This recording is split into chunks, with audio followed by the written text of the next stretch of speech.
Hello, this is a guy who likes fanfiction and is too lazy to read, so here is the Roboutian Heresy in audio form. Check the description for the links to the author.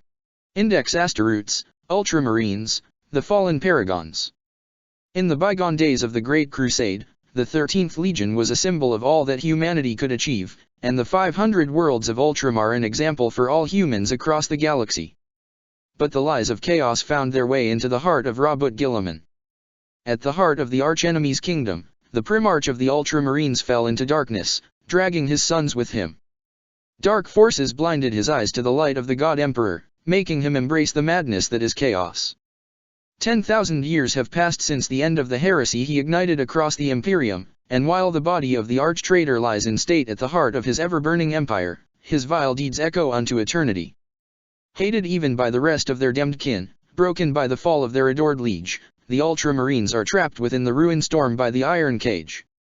Yet despite all that has befallen them, they yet plot and scheme to bring about a new age of damnation across the galaxy.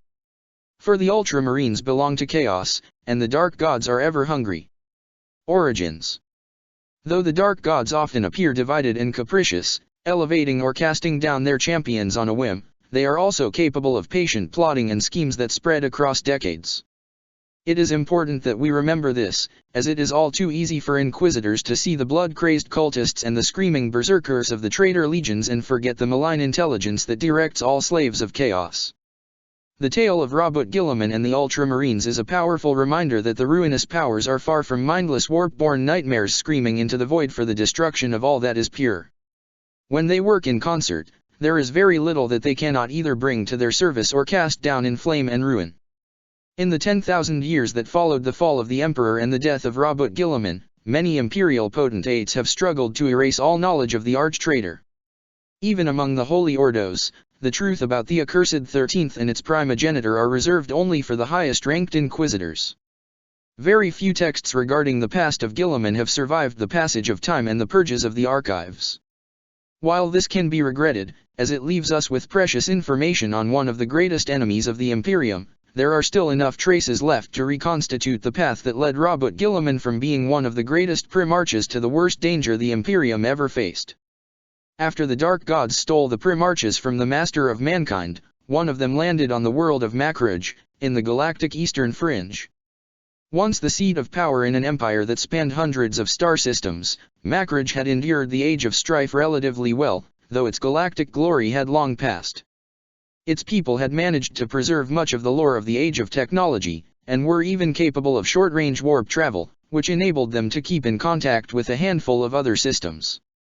The riches of the world were plentiful enough to prevent the ruthless exploitation that has ruined the ecosystem of so many worlds, and it was devoid of any native predators that could endanger its population. Still, the planet was divided between rival nations, and political and military feuds were common. There, the life pod was found by a group of noblemen on a hunting expedition. The leader of the group, named Connor Guilliman, recognized it as a piece of advanced technology, and when he saw the perfectly formed baby inside it, the unmarried, childless man decided to adopt him into his household. After bringing the child back to his estate in the city of Magna Makraj Civitas, the greatest power on the planet, he named him Robot, and began raising him as his heir. What little is known about Robot's foster father depicts him as an honorable man, dedicated to the people of Makraj and the prosperity of the kingdom to which he was one of two consuls, an office of supreme authority which was, to avoid the rise of a tyrant, shared by two men at all times. Under the best tutors his father's wealth and prestige could procure, the child quickly grew both strong and wise, learning all that others had taken years to master in a matter of weeks. But Connor's integrity was not shared by all his colleagues in the power structure of Makraj City, and as Robot neared his 15th year, his father's co-consul, a man named Galen, began to plot. Galen knew of Robot, and he feared the young giant's power even more than he feared Connor's political and military might. Galen was an ally of the state's old aristocracy, whose power had been steadily decreasing ever since Connor's rise to power and his promulgation of more and more progressive laws. These nobles, whose wealth rested on the near slavery of thousands of indentured workers, refused to see their centuries-old control of Makraj escape their grasp, but they did not dare strike while there was chance that Robot might stand against them. It was a tradition for Makraj's ruling elite to send their young men off to war when they became of age, so that they would learn the values of a soldier and help expand the dominion of the city-state. Galen arranged for Robout to be sent in the north of Macrage, to the land of Illyrium, from which tribes of barbarians had raided the territory of Magna Macrage Civitas for generations. It was a most dangerous assignment, but one Robout willingly accepted, for he feared no mortal man, and was eager to prove his worth to his foster father and the rest of the people of Macrage. As would have been expected, Robout quickly distinguished himself in the north, earning the respect of both the men fighting alongside him and the tribes themselves. His fighting prowess was admired by the proud savages, and several tribes willingly submitted to him, joining side with those they had raided for centuries in return for the honor of fighting at the side of a warrior such as Robout. Soon, a vast portion of Illyrium was under his control, and the leaders of the remaining tribes had called for negotiations in order to join this new province, rather than face him in battle. Robout stopped mid-speech as the entrance to the tent was suddenly slapped open, admitting a man clad in pitted armor, his flesh pale and covered in sweat, with feverish eyes that locked onto the son of Connor at once. The supersensitive nose of the young lord could smell blood and smoke on the man, and his keen eyes noted that, beneath the armor, which didn't really fit him, and bore more traces of blood, as if he had taken it from a corpse, the newcomer wore the tunic of one of Macrage City's messengers. The man stumbled toward him, the chieftains and sub-commanders instinctively giving him space. He finally crashed on his knees before Robout, out of breath. Despite his obvious exertion, he forced himself to look up, and spoke words that would haunt Robout for decades to come. "The city is burning, your father needs you, my lord." But just as Gilliman was starting the meeting that would hopefully bring peace to a quadrant of the world that hadn't known it for centuries, word reached him from Macrage City. Civil war had broken out in the ancient city. Mobs were rampaging through the streets, the Senate had been burned to the ground, and Connor's estate was under attack. Enraged, Robout postponed the negotiations and led his army, both the professional soldiers from the city and the warriors who had joined him in the north, back to Magna Macrage Civitas. After several weeks of travel at full speed, he found the city still burning, though more than 2 months had passed since the beginning of the hostilities. Forces loyal to the Republic were fighting against blood-crazed mobs and rebellious forces, but there were no lines of battle, no ordered regiments clashing against each other. For countless years, war on Macrage had been considered a science, even sometimes an art. Even the barbarian tribes of the north had their own savage code of honor, forbidding the murder of non-combatants and other depraved acts of war. Yet now the people saw the true face of that hideous beast. Already tens of thousands were dead, killed by sword, bow, or burning alive in their homes as they were consumed by the flames set off by arsonists. Absolute chaos reigned in Magna Macrage Civitas as looters, thugs, and rapists roamed the streets, with only a few pockets of order holding out against the insanity of it all. Connor's estate itself was besieged by hordes of armsmen, reinforced by brigands brought from the wilderness around the city by the promises of gold and plunder. The sky was red, the light of the fires reflecting on the black clouds that emanated from the burning city. Robout had come here many times in the past. This place, atop one of the hills surrounding Magna Macrage Civitas, gave a view of the great city that had never failed to make him wonder at the magnificence that mankind had achieved on this world. Now, it showed him what had happened in his absence.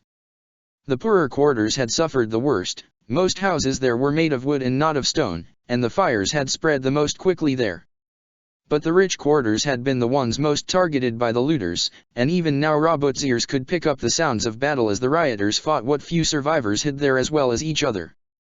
The great rotunda, where the senators of Macrage had gathered for hundreds of years, had been reduced to fire-blackened rubble, and the great libraries were spitting clouds of ash into the night as the wind passed through their destroyed doors. And there was something more, something that tugged at his subconscious. Something that... The messenger. He had claimed to have left the city as soon as the rioting began, but upon seeing the extent of the desolation, Gilliman suddenly realized that the numbers didn't add up. They had rushed back here as fast as possible, killing many beasts of burden and leaving many of their slowest units behind in the process. Even a professional army, in full control of the streets, would have been unable to raise the colossal city in such a short time, and yet there was barely a building remaining standing in Magna Macrage Civitas. A cold sensation ran down his back as he contemplated matters darker than even the blackened sky, and he felt as if he could hear the sound of cruel laughter and the screams of the dying city. Enraged, Guilliman stormed through the city and toward his father's domain, tearing to pieces all who dared to try to stop him. Even as fury threatened to overcome him, however, he remembered his duty, and ordered his trusted commanders away from his own advance, tasking them with restoring order across the burning city. But it was far too late, the journey back to the city had taken too long. When he arrived to the estate, Robout found nothing but burned-out ruins, and the desecrated cadaver of his foster father. It is said that the young Primarch found the head of his father on a pike where the doors of the mansion had once stood, left there as one last insult to the man by his murderers. While the death of his adoptive father was a terrible blow to Robout, far more terrible were the news that his nurse, a woman named Utin, was among the dead. She was the one who had cared for him in the few years he had spent as a child, effectively his surrogate mother, a gift few of the Primarches ever had.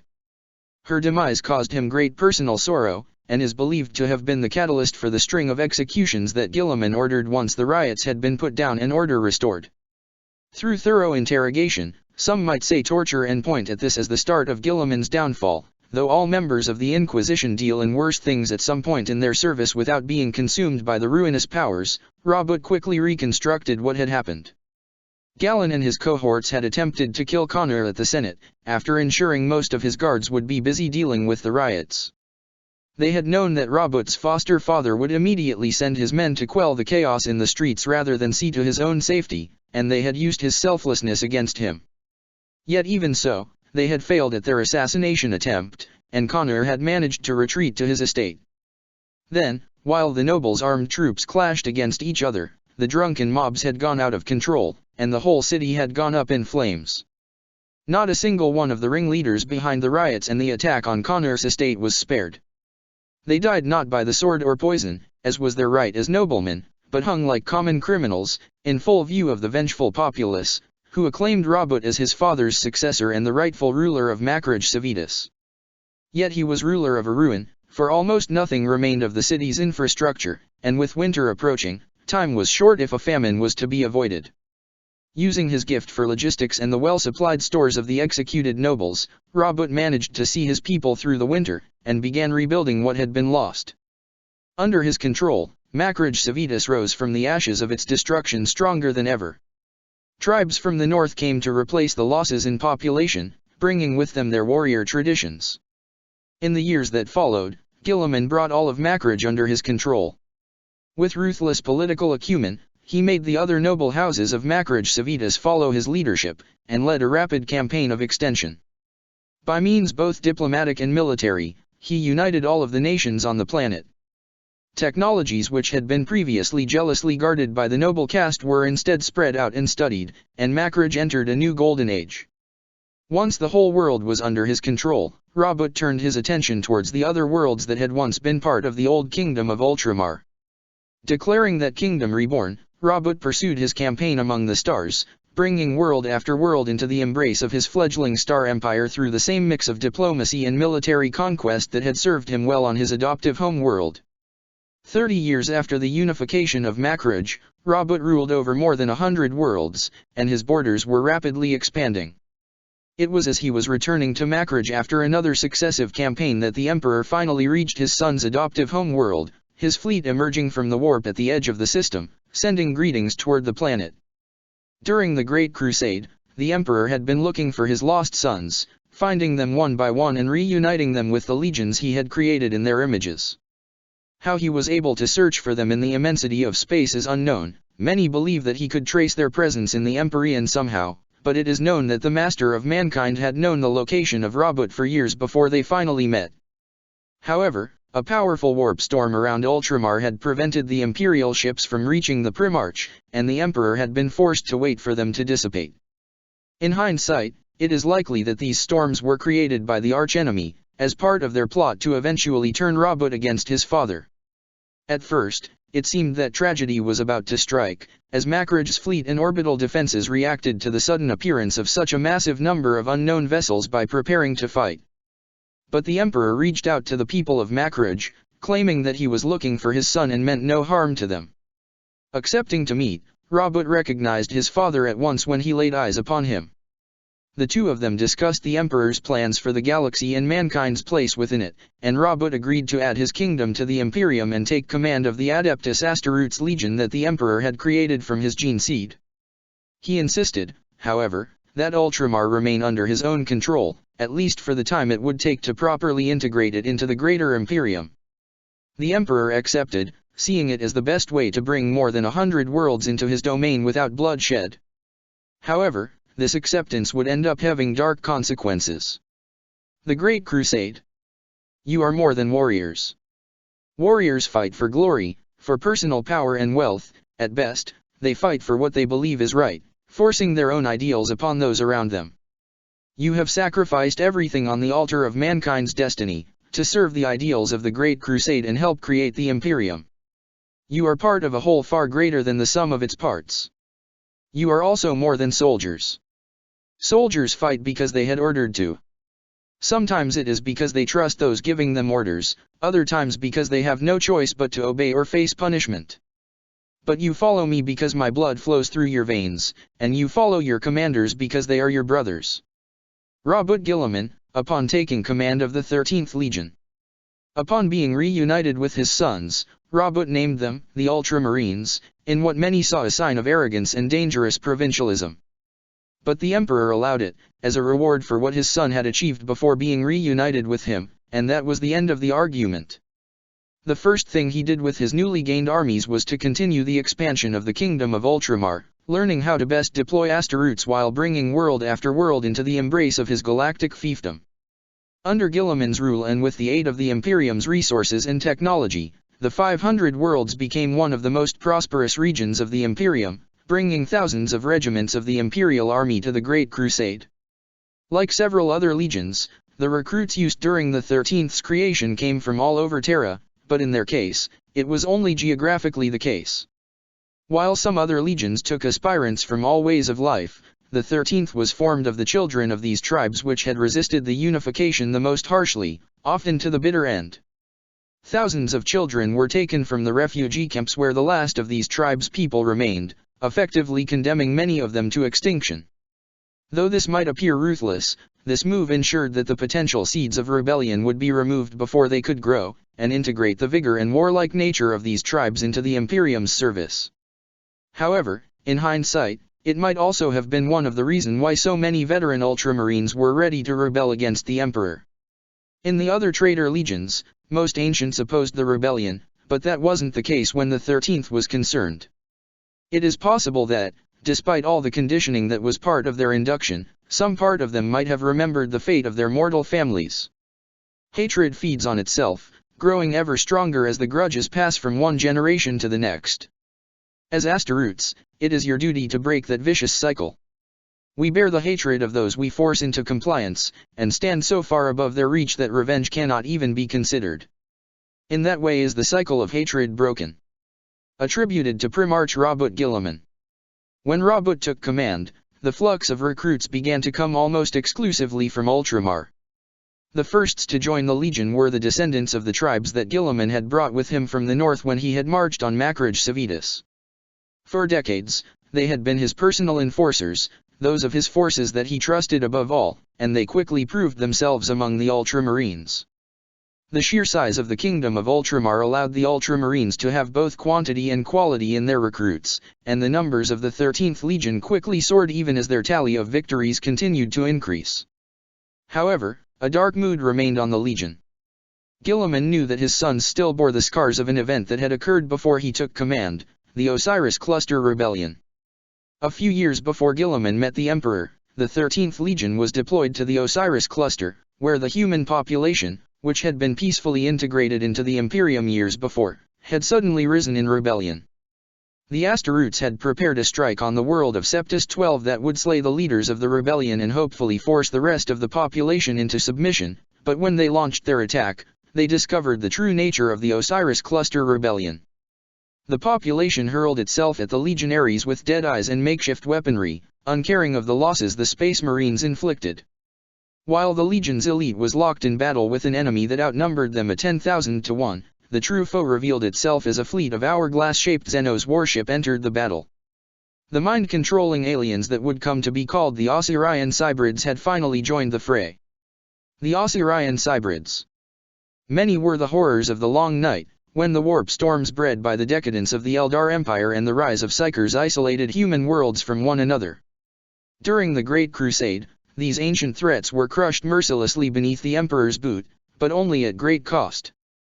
The Xenos lifeforms known as the Osirian Cybrids were one such threat, and their power was immense. The Cybrids were tall but thin creatures, clad in biomechanical suits of armor, that breathed a combination of gases toxic to any human. Their physical form was barely material, instead halfway between corporeal and gaseous. They communicated by telepathy, though no human psyker was ever able to understand their inhuman minds. Each of them possessed tremendous psychic power, which probably derivative from their diet, the living brains of sentient beings. They could break the will of most sentient beings, turning them into empty-minded puppets, and unleash warp fire upon those of their foes who could resist them. One shudders to imagine how a species with a diet such as the Cybrids could come to evolve on any world of the galaxy, but despite the best efforts of the Imperium's researchers, their origin remains a mystery. When the Imperium encountered them during the Great Crusade, they were a nomadic species, living in their great void ships as they journeyed from world to world. To sate their appetite, the Cybrids ravaged countless civilized planets. Each time their methods were the same. First, they brewed chaos and disorder among their prey through their mind control abilities. Then, once their target was weakened, they took a more direct approach, enslaving as many of the population as they could before revealing themselves. Those who could resist their influence, those with even a spark of psychic potential, were captured and brought to the Xenos ships, where their brains were the finest delicacy. It is unknown how many human worlds were lost to their depredation during the long night, as there is little to differentiate their atrocities from those of any number of other predatory species. But the Cybrids did not only target humanity, all sentients were prey to them. Even the Eldar, who at the time ruled the galaxy with an unchallenged grip, lost some of their number to the Cybrids' hunger. Had the fall not brought the children of Isha to ruin, there is little doubt that the might of their empire would have been brought to bear against the Cybrids in time.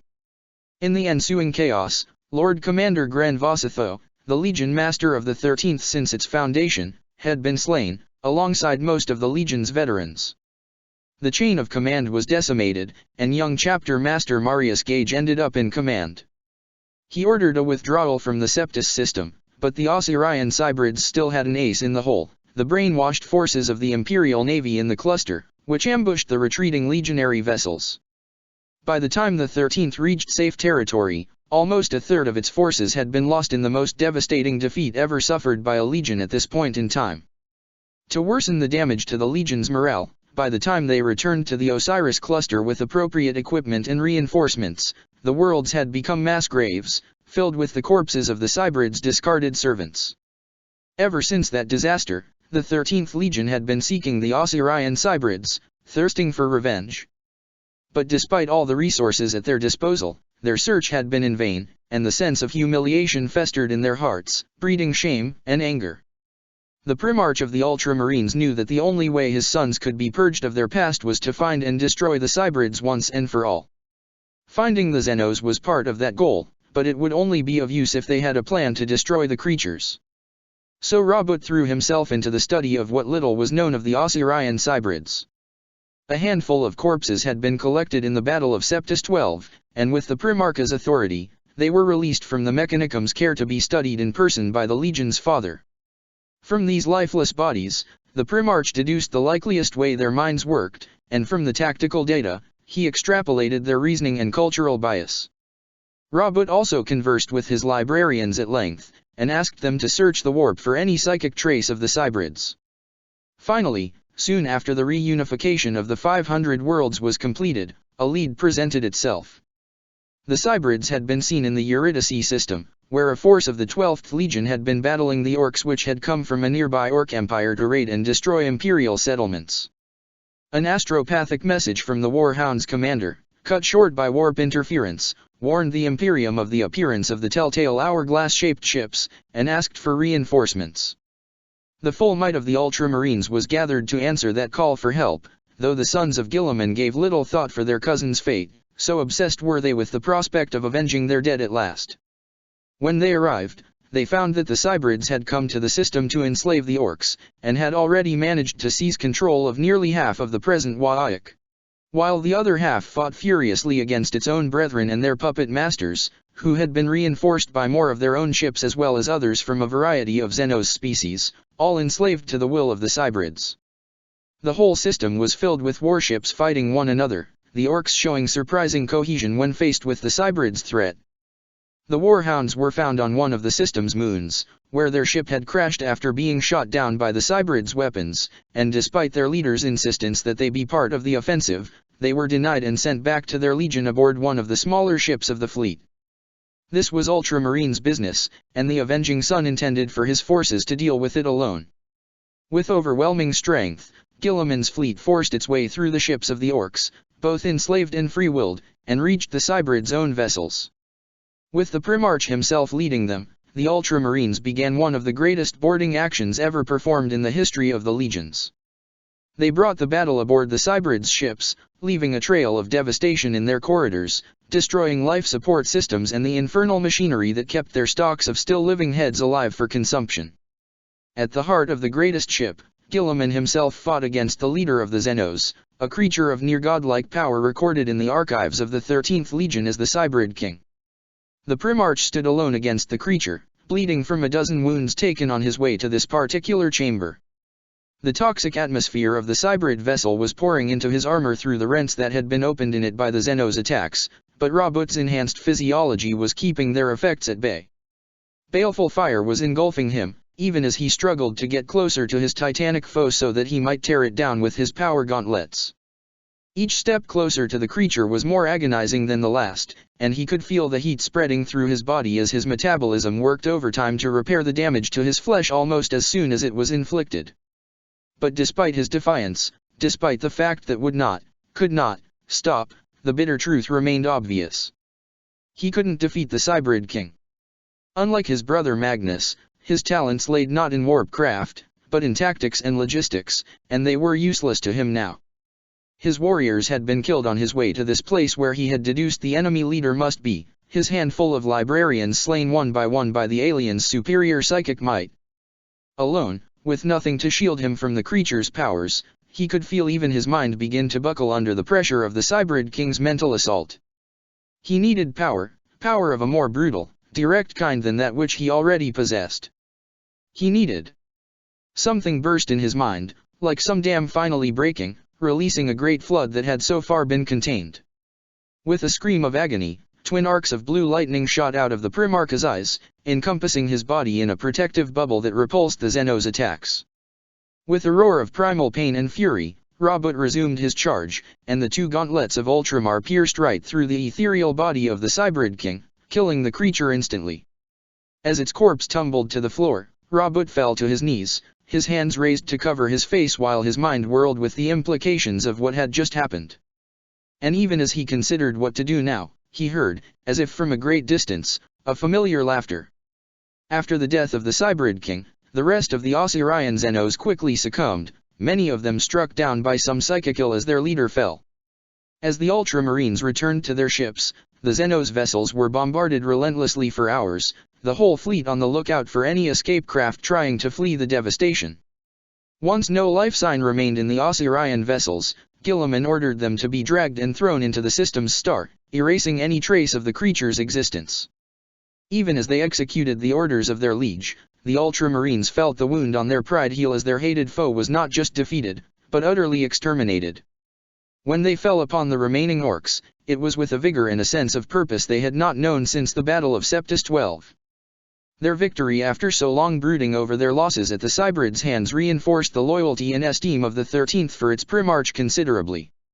Thousands of Ultramarines died in the operation, but the threat of the Osirian Cybrids was wiped out forever. There has never been any contact with Cybrid survivors since the Battle of Eurydice. That event left a mark on Robout. He had witnessed the true horror that the Emperor sought to protect mankind from with the construction of the Imperium, as well as the power lurking within the warp. Determined that his legion would be capable of fighting such threats in the future, he gave greater importance to the Librarium of the Ultramarines, increasing its size and the authority of its members. With the honor of the 13th Legion restored by the Cybrids' extermination, the Ultramarines returned to the Great Crusade with renewed fervor, determined to prove their worth to the Genecide that had wiped out their shame. In the following decades, thousands of worlds were reclaimed by the sons of Guilliman, often with little civilian losses. Guilliman's mastery of diplomacy was passed on to his legion, and most chapter masters of the Ultramarines thought it their duty to only use strength to bring compliance to a human world when all other options had already failed. Though this method took more time than outright conquest, the sheer number of Ultramarines in existence allowed the legion to accumulate a tally of compliances few others could match. Many in the Imperium saw the Ultramarines as the greatest of the Space Marines legions, the one embodying the ideals of the Great Crusade above all others. Of course, none were foolish enough to say so where other legionaries could hear them, but the Ultramarines were aware of their standing and some of them flaunted it in the face of their cousins. When Alphareus was found and the Alpha Legion joined the Great Crusade openly, it is said the Guilliman mocked his youngest brother by claiming that Alphareus would never be able to match his own tally of conquests. This humiliation is believed to have been the cause for Alphareus turning to darker methods of conquest, until Conrad Kurz set him back on the right path. But though the youngest Primarch would come to see the wisdom of the savior of Nostramo, the antipathy between Guilliman and Alphareus would endure. Other Primarches were put off by the Ultramarines' superior attitude. Angren and Perturabo, who knew war to be an ugly business that had nothing glorious about it, were uneasy when they saw the parades and war celebrations of the 13th.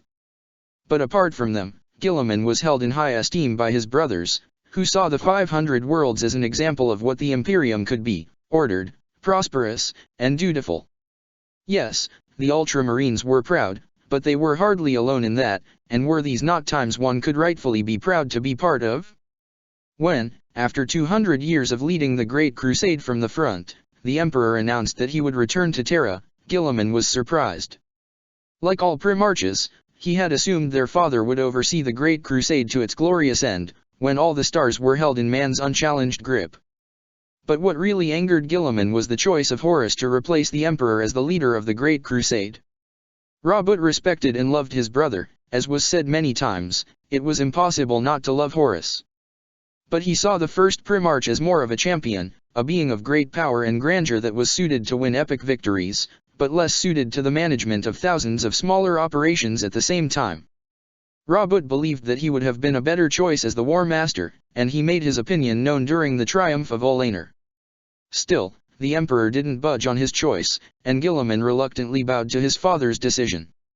Though the conflict between Guilliman and his father had occurred in private, the avenging son still felt humiliated by Horus being elevated above him. While submitting his legion to Horus' authority, Guilliman chose to take his own personal force, the 12th Expeditionary Fleet, on a journey to unknown space, away from Horus' control. The War Master authorized it, believing that his brother merely needed time for his anger to cool off and the wound to his pride to heal. But neither of the two Primarches knew just where Guilliman's travels would lead him, to the very gates of hell, and beyond. For Guilliman had set course toward the uncharted regions of the galactic core, and his path would bring him to the ill-famed world of Kadaya. The Shadow of Kadaya. Kadaya, the Gate of Hell. First discovered by mankind during the First Exodus, Kadaya stands at the threshold of the spatial anomaly known across the entire galaxy as the Eye of Terror. Its skies are tainted violet by the nearness of the warp storm, and any human born on the planet's ground has pupils of the same color, even if the mother arrived on the world literally minutes before giving birth. After decades of experiments, the Inquisition has concluded that this mutation does not damage the soul of the carriers in any way. However, Kadaya's human population is also subject to a rate of mutation far superior to that observed in the rest of the Emperor's domain, even on the other worlds forming the Iron Cages. Kadaya sits in the path of the only known stable warp route out of the Eye of Terror. While there are countless other paths out of this cesspool of damnation, all of them are either unstable, temporary, too small for a fleet to pass through, or any combination of the three. The only way for a united fleet to leave the Eye of Terror and unleash a black crusade upon the galaxy is through the Kadayan Gate. For that reason, the planet is the crown of the iron cage surrounding the Eye. Thousands of iron warriors and hundreds of thousands of Imperial guardsmen defend it at all times, and not a single year passes without at least one engagement, either against Chaos Raiders attempting to slip through, or against one of the many cults on the planet itself. A dozen Inquisitors of the Ordo Hereticus are permanently stationed on the planet, but even they struggle to prevent heresy from engulfing the world. By all rights, the planet should have been engulfed into the Eye of Terror long ago. It is believed that the reason why it remains in real space is the thousands of pylons of unknown origin that are scattered across its surface. 1 kilometer tall and half buried beneath the planet's surface, these devices keep the tide of the warp at bay, but cannot stop its influence completely. The Ordo Xenos has studied them for centuries, but does not dare perform experiments that could disturb them and risk the loss of Kadaya to the tides of the Eye. Despite centuries of investigation, there is only one known account of what happened when the 12th Expeditionary Fleet arrived in the Kadayan system. As was only fitting for an expeditionary fleet commanded by a primarch, many remembrancers accompanied the 12th, and one of them wrote his, or her, for we have never uncovered the remembrancer's identity, version of the events. In later years, when the galaxy burned with the first of Roboutian Heresy, this text would be leaked to the Imperium, casting some light over the events that led to Guilliman's fall to chaos. Through this text and the Thousand Suns divinations, it has been possible to reconstitute most of what happened.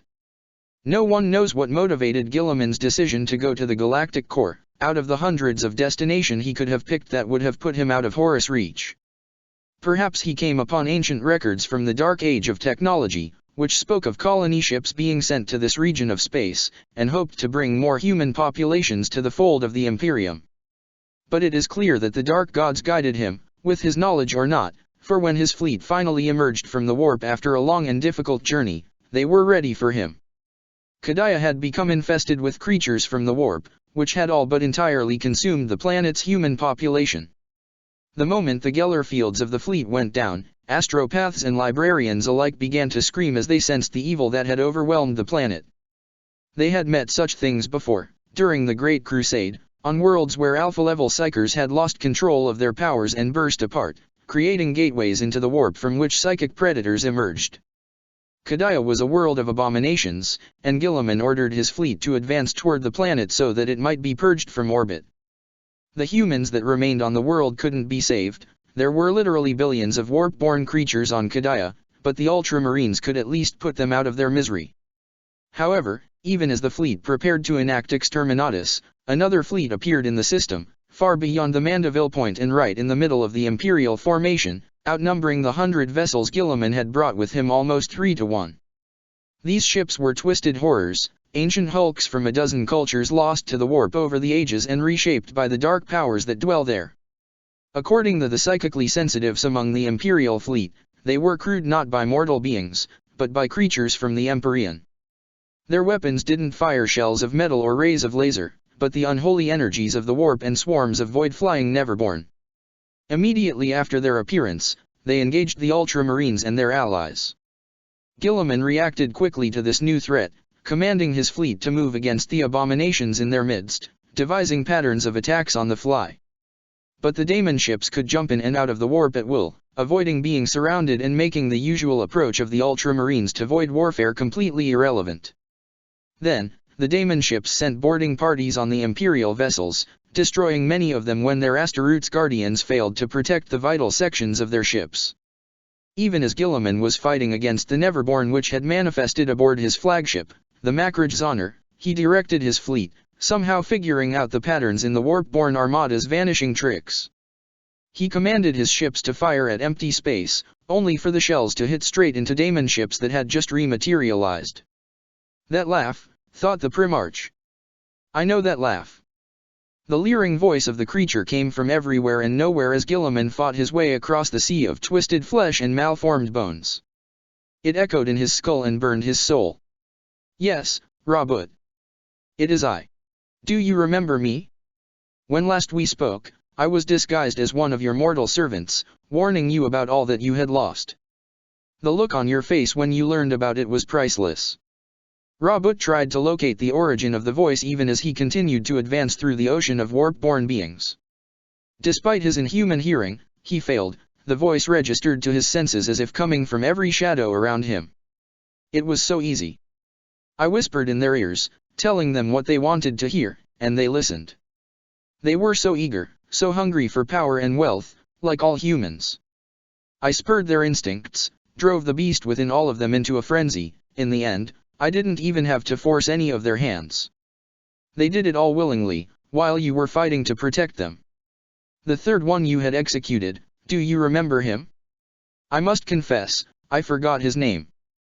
But I remember that he was the one who killed that pitiful creature you called a mother. You will die for this, the Primarch growled as he crushed another creature with the gauntlets of Ultramar. And before that, you will suffer. I swear it. Name yourself and face me, Daemon. After near half the Daemon ships had been reduced to flaming hulks of corrupted steel and tainted flesh, the entity commanding the demonic armada made itself known to the Primarch. Reaching through the warp to touch Guilliman's mind, it presented itself as Be'lakor, firstborn son of Chaos and Master of Shadows. Be'lakor, the Master of Shadows. Little is known of the Daemon Prince that claims the name of Be'lakor, even by the highest echelons of the Ordo Malleus and the Hallowed Grey Knights. Those who attempt to investigate his nature are often discovered insane, dead in their studies, or simply vanish and are never heard of again, all of their research gone or destroyed. What little lore has been preserved remains on Titan, beyond even the reach of the self-proclaimed Master of Shadows. Be'lakor is incredibly ancient, even by the standards of immortal daemons. Traces of his influence have been found in the ruins of alien civilizations that went extinct millennia before mankind first left Terra, and it probably isn't a coincidence that they died out soon after the Master of Shadows reached out to them. He is even believed to be the first Daemon Prince, the first sentient being to have ever been transformed by the Dark Gods, shedding his mortality to become an immortal Lord of the Warp. According to this theory, he was elevated by the four ruinous powers in concert, and for a time used the fact that he was the only one of his kind at his advantage, gaining more and more power in return for the services he performed for the Dark Gods.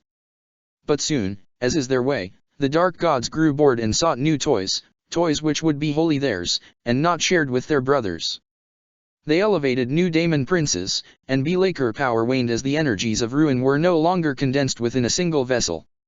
Despite this weakening of his powers, Be'lakor remains one of the most powerful Daemon Princes in existence. Jealous of those who have replaced him in the Dark God's esteem, he seeks to regain his power of old, to be once more raised above all other servants of chaos as their unquestioned master. His pride is truly monstrous, and on more than one occasion it has proven to be his undoing. The greatest lords of the Ordo Malleus, those who know of this creature's existence, theorize that the Dark Gods have in truth abandoned their once champion, discarding him like so many other proud lords of chaos. Ever since the part Be'lakor took in the fall of Guilliman, he had been a thorn in the side of the Imperium. But there are also been recorded occurrences of him acting against the interest of chaos, especially when the Ultramarines are concerned. He takes a great pleasure in slaying the champions of the Chaos Gods among them, proving his superiority over the scions of the one who was chosen over him as the supreme leader of chaos during the heresy. It is most likely that he remembers his fate at the arch-traitor's hand, and still seeks to avenge himself upon all of Guilliman's progeny, proving once again that one of the Imperium's greatest assets in the war against chaos is the division in its ranks. Be'lakor revealed to Guilliman that he had been the one behind the eruption of civil war on Macrage which had led to the death of the Primarch's foster family, decades ago, and taunted Guilliman over his powerlessness to prevent it. He even claimed that the soul of both Connor and Newton were in his grasp, and that he drew both power and amusement from their eternal torment. Enraged beyond measure, the avenging son vowed to destroy the creature, only for the Master of Shadows to withdraw his forces back through the Cadian Gate and into the Eye of Terror, daring Guilliman to follow. It is unknown whether Guilliman's next decision was entirely motivated by rage and sorrow. It is possible that, having witnessed the power of the Daemon Armada, he believed it to be too dangerous to be allowed to escape and return to attack the Imperium at a later date. The previous disaster his legion had faced when it had faced the Osirian Cybrids, and the desolation they had wreaked before being exterminated, might have played a part in his reasoning as well. But whatever his motives, Robout ordered the 12th Expeditionary Fleet to pursue the demonic ships into the Great Warp Storm. Many of his sub-commanders, and near all the navigators of the fleet, advised against such a course of action, but the avenging son ignored them all. We have little details on what happened to the 12th Expeditionary Fleet in the Eye. The nameless remembrancer's account turns into metaphors and symbolic depictions at this point, probably reflecting the author's own limited perception of the madness surrounding him. From what can be understood without risks to one's sanity and soul, Guilliman led his forces across the width and breadth of the eye, hunting down Bealaker while the Master of Shadows remained always just one step beyond his reach. The will of the Primarch opened the tumultuous seas of the eye before the fleet, or maybe the dark gods allowed him relatively safe passage. Nonetheless, countless crew members were lost to insanity or the depredations of Neverborn slipping past the ship's ever-raised Geller fields. During that fearsome journey, the Ultramarines fought against Bealaker's forces on several Daemon worlds, when the Librarians sensed the presence of the Firstborn on the world. Each time, however, their quarry would escape, and each time, less warriors would return intact from the ordeal, or return at all. Mutations began to appear on those Ultramarines who fought under the baleful skies of Daemon worlds, and all suffered under the psychic weight of Slaanish's echoing birth cry. In each such battle, Guilliman led his men from the front, eager to confront the Master of Shadows. But as his goal eluded him time and again, the horror of his surroundings slowly ate at his resolve and mind. Entire subjective years passed between each battle, and still Guilliman fought, his sons following him loyally despite their increasing losses, convinced that the evil they were pursuing could not be allowed to exist. Walking the graveyard of the Eldar Empire, Robout came to learn the secret of the fall, how, through their indulgence and excess, the children of Isha had created a god that consumed their souls when it awoke. He saw indisputable proof of the existence of the dark gods and their legions of daemons, contrary to what the imperial truth claimed. He was also shown visions of the Imperium's future, where the ideals of the Great Crusade had been abandoned in favor of totalitarian oppression and the rule of unworthy souls in the name of a distant emperor, a future where all traces of Guilliman's own legacy had been erased. So it was that, as he pursued the tormentor of his foster parent's soul in the underworld, Robout Guilliman began to believe that the emperor had lied to his sons. That the glorious future he had promised for mankind, one free of the shackles of faith and tyranny alike, was a lie. Slipping further and further into madness, Guilliman came to believe that as things stood, there were only two possible paths for mankind. Either it would be destroyed in the manner of the Eldar, when uncontrolled psychic power gave birth to a new primordial entity, or all humans would be caged, their souls kept from shining too brightly through dictatorship in order to prevent them from creating this same entity. The Primarch thought that this latter path was the one his father intended for mankind, and though it repulsed him, Guilliman admitted to himself that it was better than the alternative. It disgusted him that mankind would have to return to primitive superstition so that it might survive, abandoning the vision of reason that governed the current age for the protection of ignorance. But then, just as his faith in his father was vacillating, the dark gods reached out to Guilliman, and offered him a third option. As he was fighting yet again Bealaker's armies, they presented him with another path. Mankind could master the powers of the warp, they whispered. Humans could follow the path that the Eldar had been too cowardly to tread, and become the junction between the Empyrean and the Materium, shedding their mortal flesh to ascend into immortality and godly power. All Guilliman had to do was replace his father on the Golden Throne and direct mankind down that path. Guilliman's decision to turn against his father wasn't immediate. In the long hours of the battle, his mind wandered, and the Primarch was torn between what seemed to him like two equally ignoble paths. In the end, however, he broke, and swore that he would save mankind from the Emperor's flawed designs. At the moment when he gave up, his latent psychic abilities, dormant ever since his duel against the Cybrid King, fully awoke. Using them, he tore a path through the demonic hordes and finally confronted Bealaker. At last, said the Daemon Prince as the Primarch approached him, his aura aflame with newfound power. Finally, you have accepted the inevitable. Yes, admitted Guilliman. Now I know what I have to do. And what do you have to do now, avenging son? Asked the Master of Shadows, a smug smile on his face.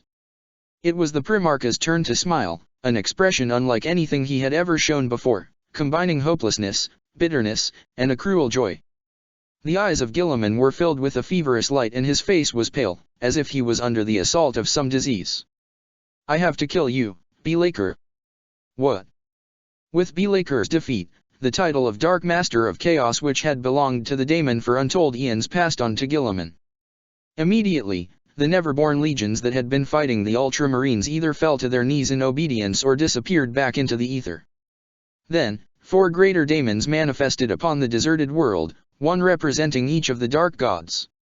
Each of the demonic lords offering a gift to Guilliman before departing, a combination of unholy knowledge and dark power, while the rest of the Ultramarines watched in awed silence.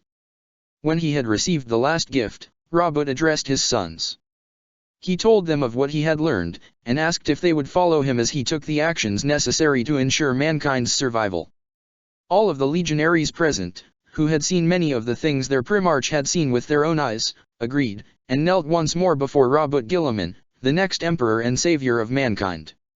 With his new powers, Guilliman led the remnants of his fleet out of the Eye of Terror and back through the Cadian Gate. Of the 50,000 Astaroths that had followed him into the Eye of Terror, less than 10,000 remained, and all of them bore the marks of their sojourn in the grave birth. On their path, 1,000 of them found themselves further altered by the change of allegiance of their primarch. They became second-born, sharing their flesh and soul with the creature of the Empyrean. They gained great power through their transformation, but were also afflicted with dark hungers, now preying upon the humans they had sworn to protect. The librarians who had accompanied Guilliman into the Eye had also been changed by their ordeal. Endless exposition to the whispers of chaos had driven them insane, corrupting them with the promise of power and knowledge that could be used against the armies of the firstborn sun. They had become sorcerers of chaos undivided, their souls forfeited to the very powers they sought to master. Upon emerging from the Eye, Guilliman was greeted by emissaries of the First Legion. He was shocked to learn that even though decades had passed from his point of view, it had only been a few days for the rest of the galaxy. Even more surprising to him was the fact that the Dark Angels knew of what had transpired within the Eye of Terror, and that their master Lionel Johnson had learned the same truths as Guilliman long ago, and made a similar choice. The emissaries offered the allegiance of the First Legion to Guilliman's cause, and said that their master was eager to meet with his brother once more, so that he might explain what plans he had already set into motion, and discuss what else they might accomplish together. The roars of the Master of Shadows shook the very ether with their fury. Despite his defeat, the firstborn of Chaos was mighty still, and he was calling out to his forebears, demanding that they return to him what he believed was rightfully his. He screamed and shouted, claiming that instead of kneeling to him as was planned, the chosen Harbinger had taken from him the mantle of Dark Master of Chaos, which the Prince Sealing had held since he had been first created. For a time, the observer was content to just watch, delighting in the anger of the foolish Prince Sealing. But the Watcher had a mission of its own, bequeathed upon it by the great Mutator himself. Belaker yet had a place in the great game, and couldn't be allowed to remain here for the rest of eternity, demanding an audience that would never be granted, as amusing as that would be. And so, the two-headed Lord of Change revealed its presence to the Prince Sealing, and told him that all had occurred according to the Four Kings' desires. These desires had not been the same as the Princeling's, true, but in his ignorance, he had well fulfilled his role nonetheless. Greater still than before was the rage of the Prince Sealing at the revelation that his sires had used him yet again in their games, and he vowed that he would prove himself more deserving of the mantle that had been taken from him. He would show the Four Kings that he and he alone was their rightful champion and heir, and all usurpers would be cast down before his throne. From the Codex Chautica, 1st chapter, 111th verse. The heresy, first among traitors. Throughout our history, 13 has ever been regarded as an accursed number. In many of the old religions, there were 12 main gods and a 13th being regarded as evil. It evokes an unneeded addition to something already perfect, which can bring it down from within. For thousands of years of mysticism, it has been associated with treachery. Maybe we should have paid more attention to the wisdom of the ancients when we dismissed it all as superstition. Attributed to the Primarch Magnus. In the following years, the Primarch of the Ultramarines worked alongside his brother of the First Legion to prepare the ground for the heresy. Though Guilliman was wholly turned to chaos by the time he returned from the Eye of Terror, he knew that he couldn't turn openly against his father yet, even with the Dark Angels at his side. He was held in high regard among the Imperium's armies, but he held no formal authority greater than that of his brothers, and few would follow him in outright rebellion. He needed to gather allies, and to make sure that his own legion would obey his orders when the time came.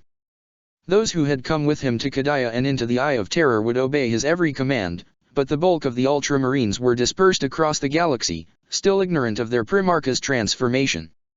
They had to be brought into the fold, and those who wouldn't accept the new truth of the 13th Legion would need to be taken care of. Guilliman returned to the Great Crusade, hiding his transformation with sorcery, while he scattered those of his sons who had been changed by the eye to the confines of the galaxy, fighting wars far from the prying eyes of other legions. Then, for several decades, he plotted and schemed.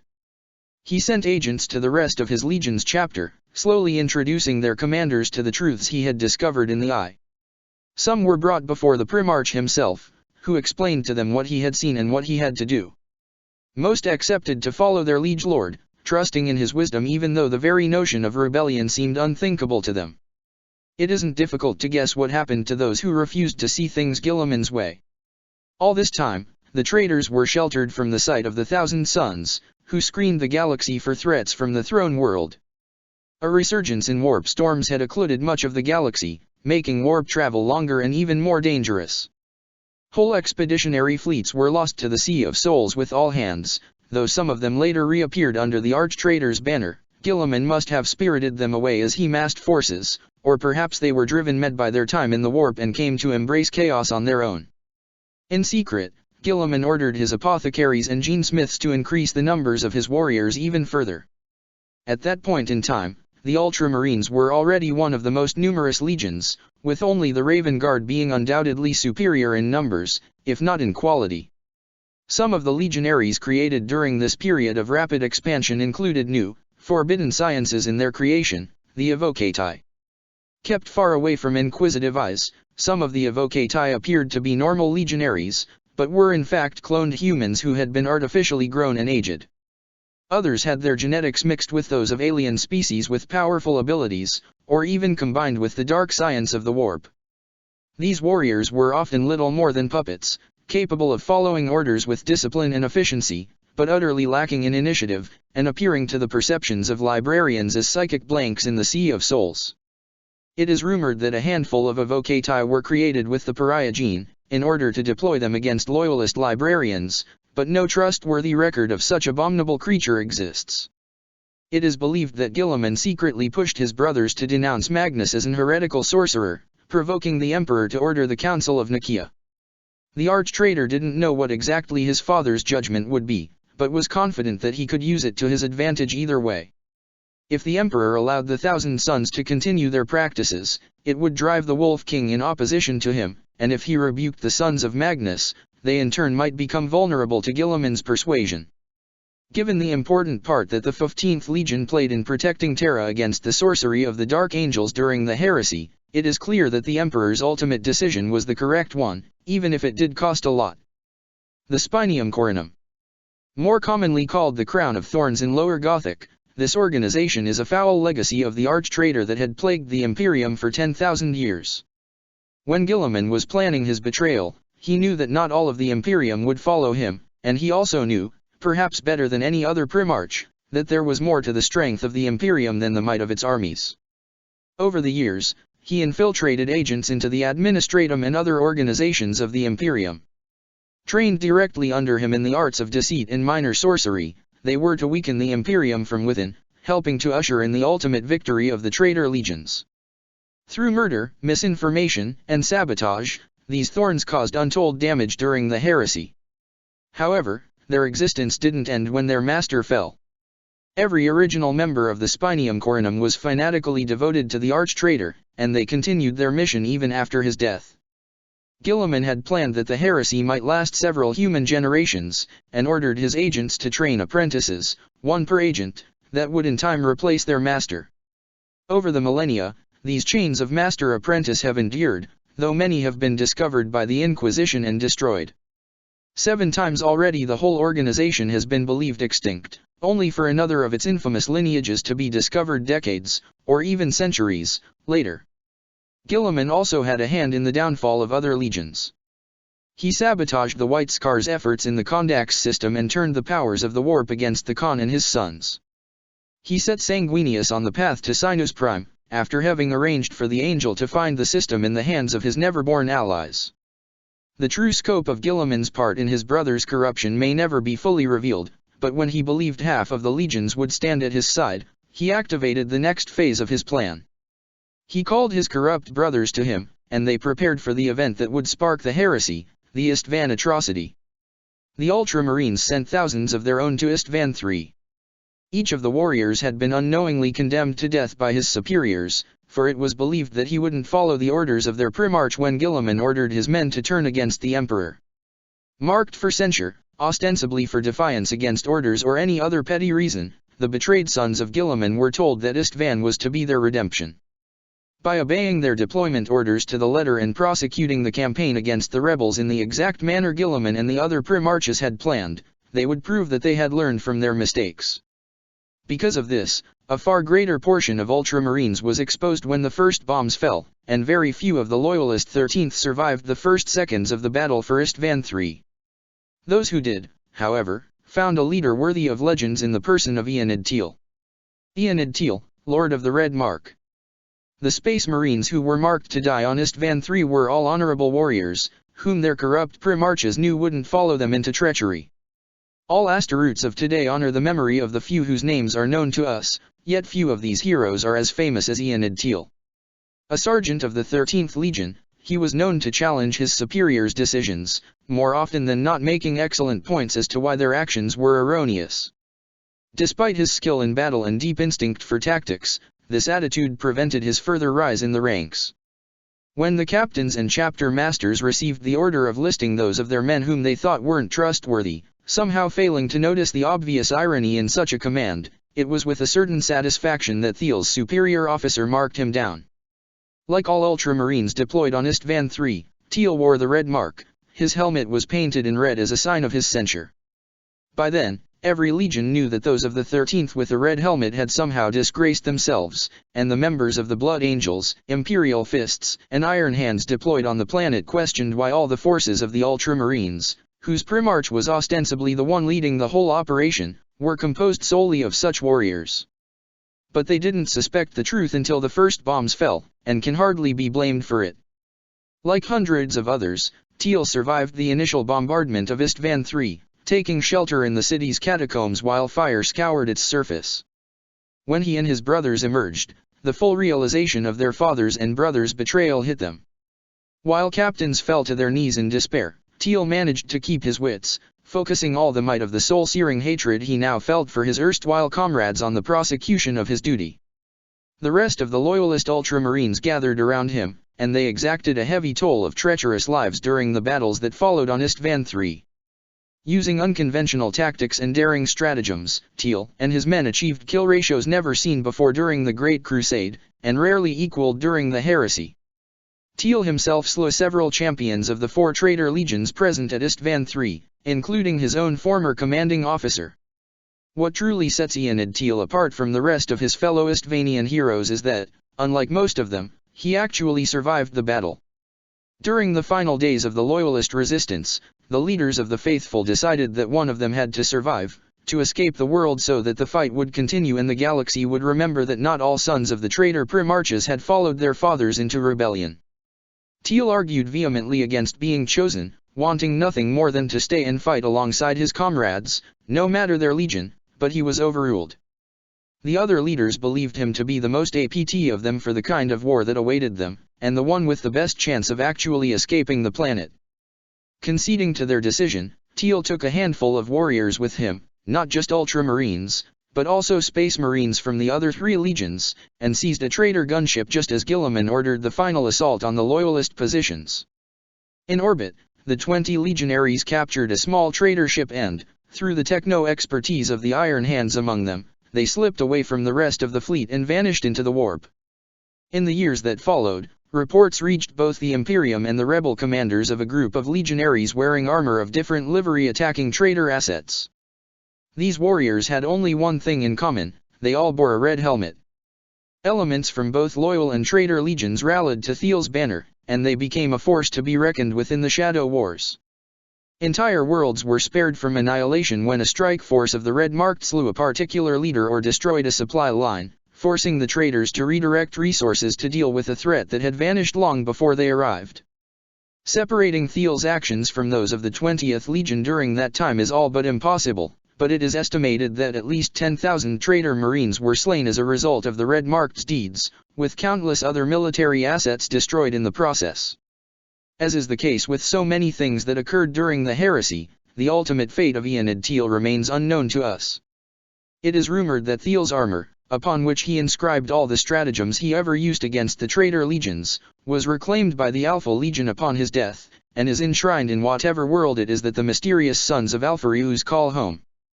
To this day they study the writings of the Lord of the Red Mark, sharpening their minds and preserving Thiel's legacy. Though the Imperium at large doesn't recognize Thiel's existence, many chapters of the Loyal Legions honor his and his warriors' memory by having their own champions paint their own helmets red, a sight that always seemed to enrage the treacherous warriors of the 13th. After the purge of Istvan III was completed, Guilliman and his cohorts prepared for the inevitable imperial reaction. Initially, Robout had planned for the Emperor to remain ignorant of his betrayal, so that he and the legions loyal to him could attack Terra itself by surprise and win the war before it was even openly declared. But the escape of the Imperial Fist's loyalist vessel Tribune forced him to reconsider his initial plan and to turn to one of his many contingencies. Though the Master of Mankind now knew of his wayward son's treachery, he had yet to realize the true scope of the betrayal, and Guilliman could turn the escape of Captain Pollux and his warriors to his advantage. It would require that he sacrifice the 500 worlds to the ruinous powers, but the Primarch was already so far gone that it is doubtful this caused him even a moment of doubt. He sent astropathic messages to the cults he had spread on each world of his kingdom, commanding them to begin the sacrifices that would pave the way for the ruin storm, when Marius Gage sacrificed himself and the warriors under his command to the powers beyond the Veil. With the World Eaters and Word-Bearers on their way to Ultramar, Guilliman still had to prepare the second part of his galactic trap. Contacting those of his brothers whose true allegiance hadn't yet been revealed, he orchestrated the events of Istvan V, where the Night Lords, Death Guard and Alpha Legion were butchered on the ground of that cursed world. On Istvan V, the Ultramarines stood at the head of the traitors, and took the brunt of the Loyalists' hatred. It was in this battle that, for the first time, Guilliman unleashed the 1,000 warriors who had been possessed by daemons on their way out of the Eye of Terror, the Demonium Venators, the demonic hunters. These second-born Astaroths tore their way through the loyal legions, their appearance causing shock and horror among those who had been their cousins. The Demonium Venators. First of the twice-cursed possessed Marines, the Venators are those few Ultramarines who became second-born during the 13th Legion's journey into the Eye of Terror and survived to this day. Their exact number is impossible to know, there were at best 1,000 at the onset of the heresy, and they took terrible casualties on the black sands of Istvan V, with no way to replenish their ranks. Nonetheless, they remain a potent threat, for each of them is far more powerful than the other second-born that were created after them. After Guilliman had taken the power of Dark Master of Chaos from Belaker, only the more powerful daemons were capable of piercing the veil he cast around his fleet and possess one of the Ultramarines aboard. And only the best warriors had survived the trials of the long war against the Master of Shadows. Thanks to this, these unions of Astaroths and Neverborn created beings of great power and skill. Up till the Battle of Istvan V, the Venators were capable of assuming their mortal form, hiding their monstrosity beneath plates of Br0 Ken. But when the first drops of loyal blood hit the sand, they lost control of their powers and transformed into the aspects they would assume until their dying days. Each Demonium Venator is different from the other, but they are all taller than even a Terminator Marine, with a variety of natural weapons and abilities. Among Ultramarines, they do not lead, for their nature prevents them from commanding efficiently, they are often consumed by their hungers, or contemplate matters beyond mortal senses. They are instead employed as champions, paid in blood and souls. On the battlefield, they target the enemy's best warriors in order to devour their souls and add to their own power and standing in the eyes of the dark gods. After the remnants of the 3 loyal legions escaped the Istvan system, Guilliman, convinced that they were broken forever, gathered his brothers. He asked that they advance on Terra together, destroying all loyalist worlds in their path, until they reached the throne world and he could challenge their father. But he quickly found out that his brothers had other plans. Lionel Johnson wanted to go and bring the Wolf King to their cause, Jagatai Khan was nowhere to be seen, Rogaldorn and his sons wanted to get their revenge on all worlds fortified by the Iron Warriors, Sanguinius was lost to the madness Guilliman had plotted for him and unable to direct his sons, and Corax and Fukin each had their own agenda. Only Ferrus Manus was both willing and able to keep his warriors at the Ultramarines' side on their march to Terra. But despite this scattering of the traitor legions, the Imperium was still on the brink of destruction. Civil war raged on thousands of worlds as all of the Great Crusade's lords chose one side or another. The agents Guilliman had hidden among the Imperium's infrastructure also spread discord and confusion. At first, nothing seemed to be able to stop the advance of chaos toward Holy Terra, and the worlds that fell before the combined might of the 13th and 10th legions became dark wastelands, inhabited only by twisted mutants and cruel daemons, who fed upon the tormented spirits of the dead. With each planet that fell, the power of the Ultramarines grew, for more and more of their number were consecrated as champions of the dark gods and received their blessings in return for the sacrifices they offered in the arena of war. Of the loyal legions, 2 were trapped within the ruin storm and 3 had greatly suffered at Istvan V. The Thousand Sons were still reeling from the destruction of their home world, and the Iron Warriors had fought in the Olympian War and were embroiled in the conflict on Mars' surface. The Emperor's children were missing, though it seems even Guilliman was unaware of the Dark Eldar's actions, since he looked for the Third Legion during the entirety of the heresy. Only the sons of Horus stood steadfast, and one legion could not hope to match the combined might of the Dark Gods and the renegade Primarches, but Guilliman's estimations were wrong. The legions he had thought broken on Istvan V soon showed that they were anything but. While the Death Guard returned straight to Terra to add their remaining forces to the Throne World's defense, the Alpha Legion and the Night Lords scattered across the stars, each group acting to slow the rebels' advance. What Guilliman had believed would be a matter of months instead slowly stretched into years. Worlds that should have surrendered or even joined the rebellion instead fought to the bitter end, their people roused and equipped by Alpha Legion operatives, while the rebels' commanders were targeted by Night Lords' strike teams and agents of the Officio Assassinorum.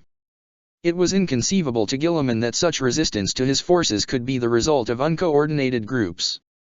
The arch-traitor was convinced that there was someone, probably one of his brothers, commanding all the resistance cells, and that if he could just locate and kill that individual, progress toward Terra would resume at the anticipated speed.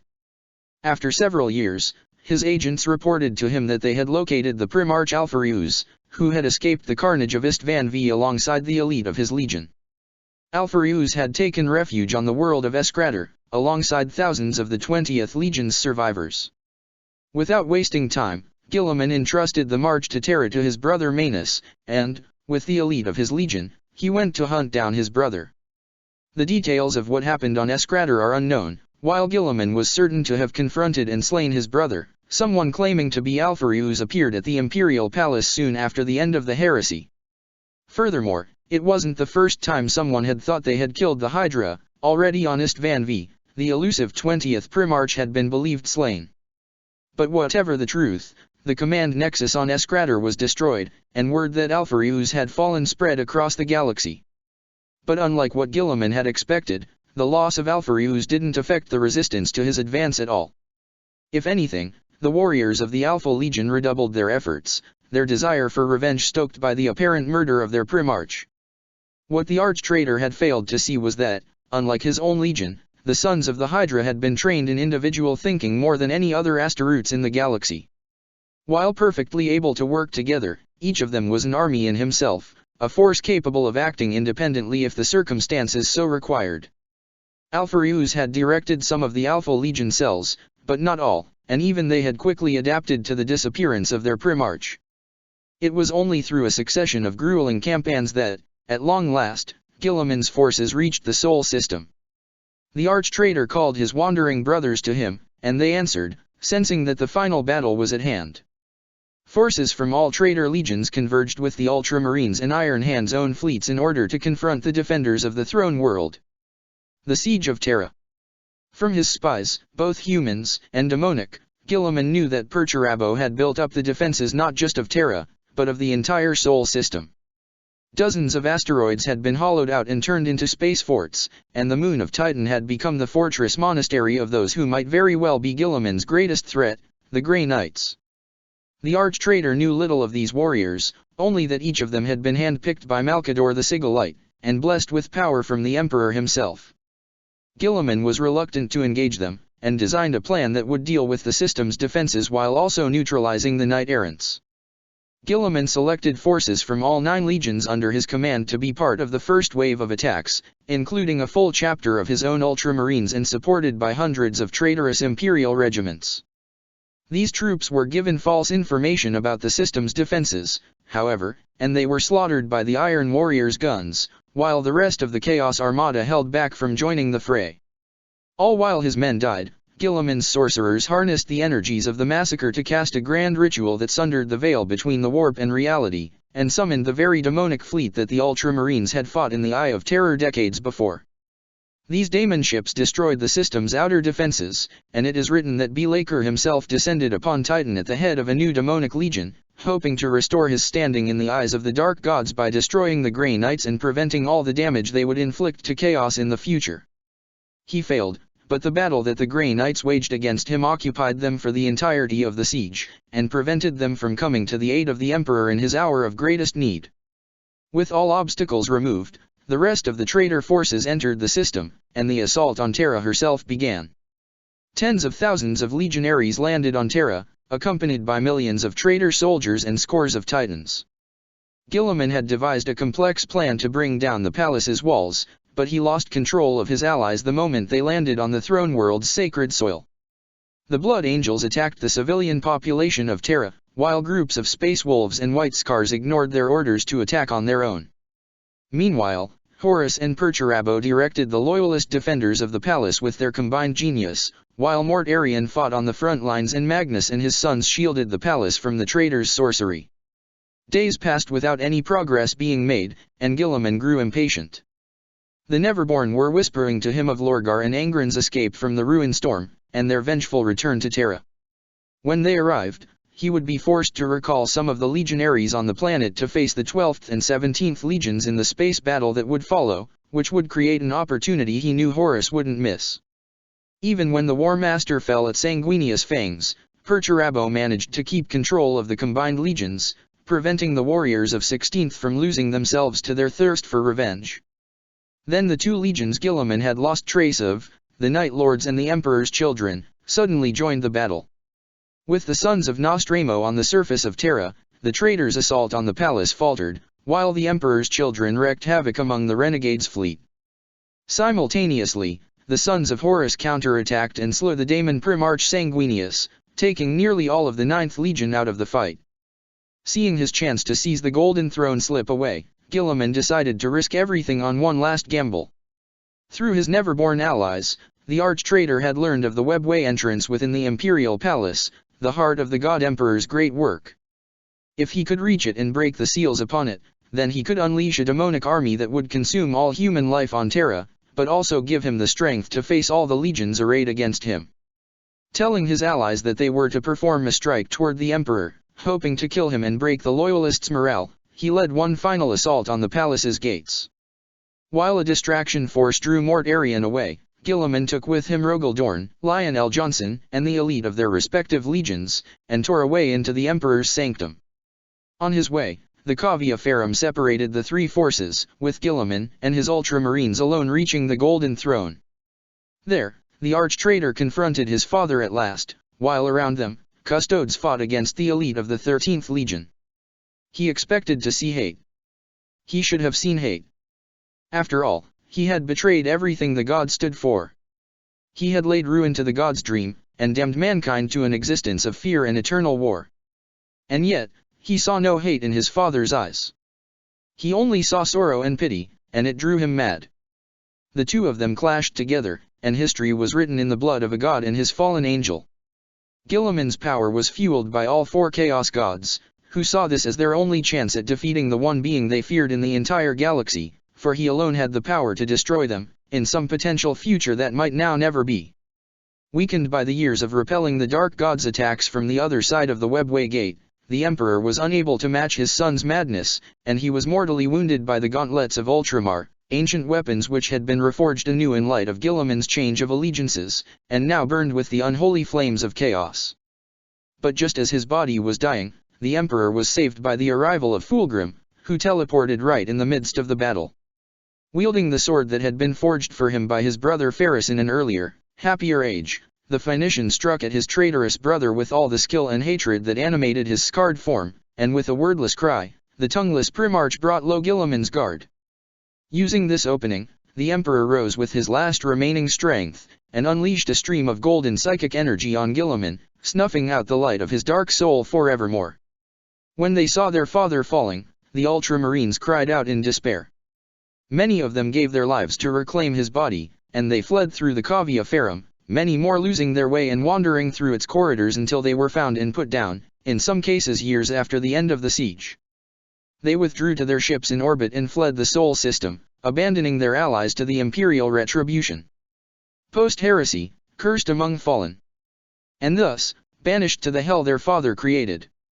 The sons of Guilliman, the treacherous 13th, were cast down from the Emperor's light, to prey upon one another forevermore, under the laughter of cruel gods. Excerpt from the Canticle of the Dead. Despite their considerable remaining strength, the Ultramarines have, in many ways, fallen lower than any other legion after their defeat at Terra.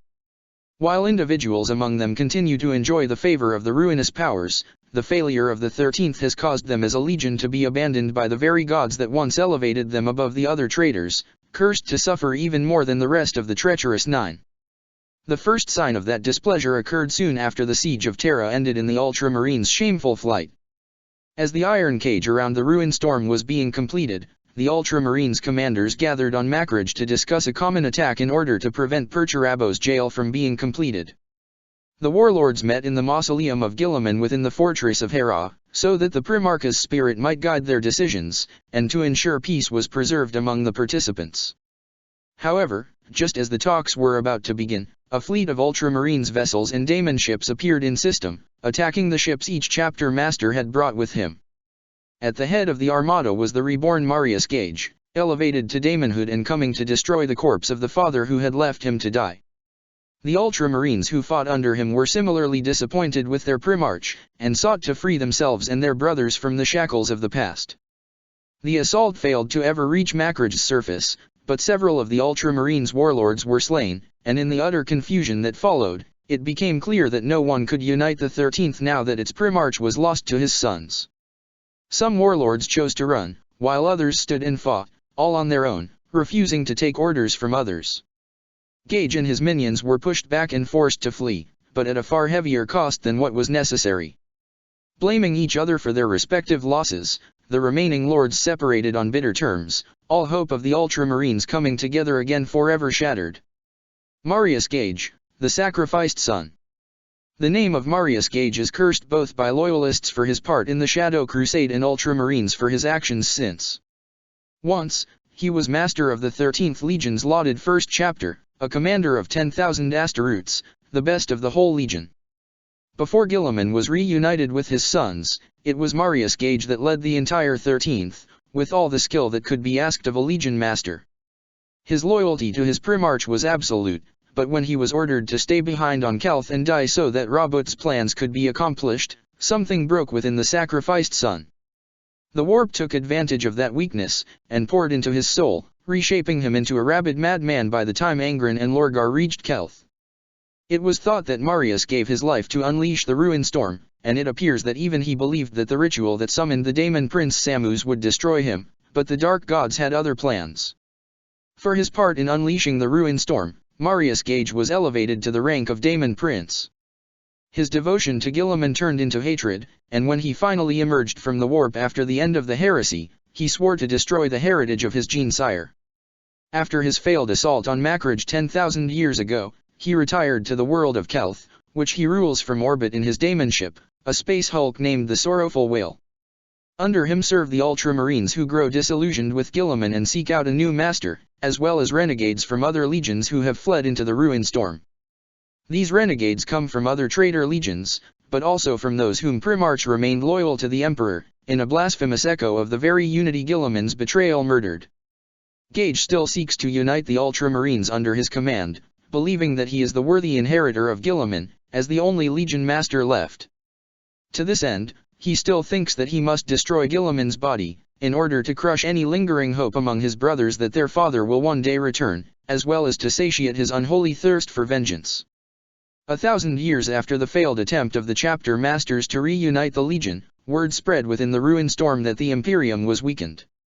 The War of the Beast had just ended, and the Imperium had greatly suffered against the Orcs. Countless worlds had been lost, and total collapse after the beheading had only been avoided thanks to the timely return of the Primarch Angron. The time was perfect for a Black Crusade of unprecedented proportions, one that would shatter the Iron Cage and allow the Ultramarines to roam the galaxy freely once again. A powerful Daemon Prince, risen from the ranks of the 13th Legion, launched this Black Crusade, uniting many chapter masters and their warbands under his supreme command. Known only as the Ascended One, this creature led thousands of Ultramarines and millions of mortal soldiers. They crushed the worlds of the Iron Cage, weakened by recent attacks from the Orcs, and prepared to continue their advance onto the worlds of the Imperium. However, even as these planets' defenders prepared to fight to the last against enemies that far outmatched them, salvation came from the most unlikely of place. In the Eye of Terror, the 8 traitor legions had also sensed the weakening of the Imperium. An alliance had been formed, and another Black Crusade had begun, piercing through the Cadian Gate, once more reducing Cadia to burning slag.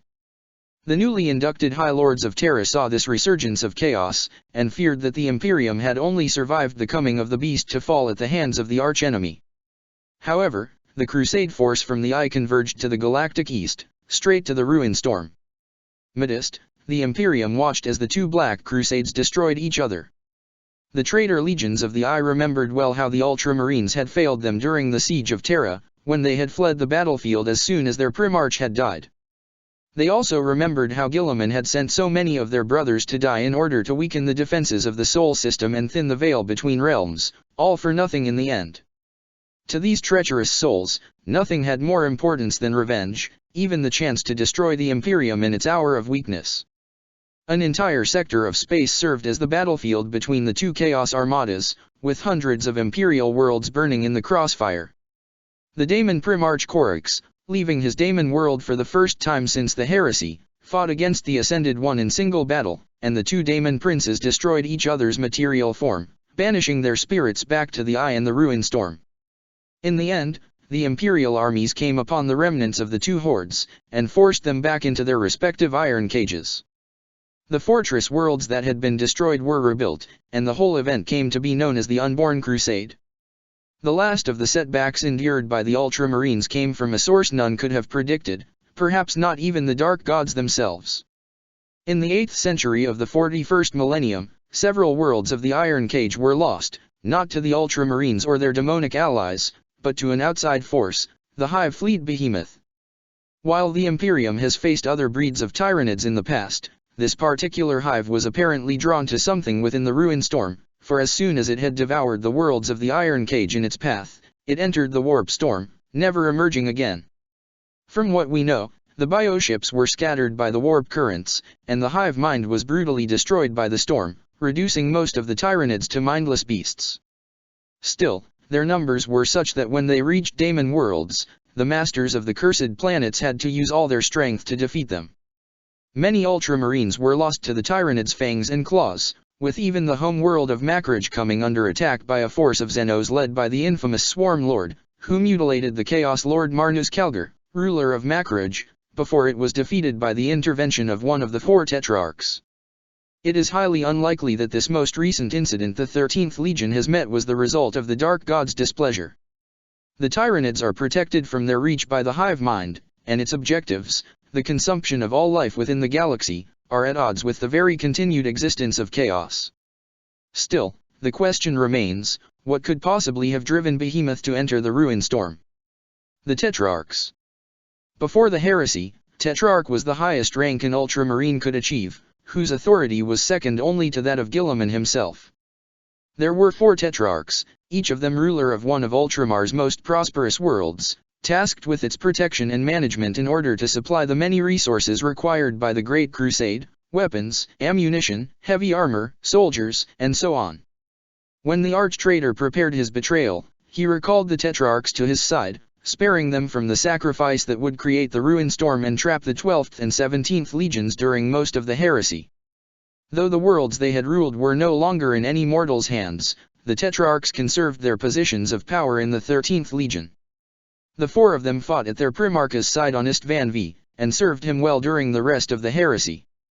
They were emissaries to the other forces fighting under the arch-traitor's banner, and it was their efforts who kept the fragile alliance of the Dark God's followers intact until the time of the siege. In the course of that service, each of the four tetrarchs shed his humanity in mortal flesh to become a daemon prince, an immortal scion of the ruinous powers, bestowed power beyond the ken of mortal men. Yet despite their transformation, they remained subservient to the will of Guilliman, and continued to serve him until the very end. During the siege of Terra, they fought at the head of their own chapters, covering the advance of their Primarch into the palace.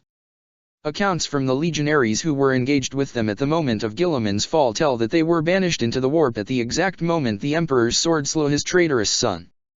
A century later, the Tetrarchs reappeared in the ruin storm.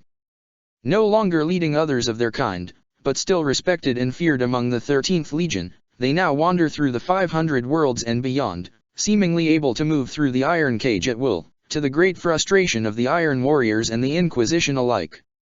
In the last 10,000 years, there have been hundreds of sightings of these never-born princelings. They work with heretics from all horizons, from lowly cultists in overpopulated hives to war masters leading black crusades across several sectors. For millennia, the Ordo Malleus and the Thousand Sons have tried to establish a pattern in their actions, but so far, none have emerged. It is whispered among the Ultramarines that the Tetrarchs still serve Guilliman, somehow still hearing the will of the dead Primarch, but that is preposterous. The Emperor himself destroyed the soul of the arch-traitor. The true names of the Tetrarchs have long been lost, erased from imperial archives in what many believe to have been a deliberate plot of the creatures to destroy all traces of their pre-daemonhood identity.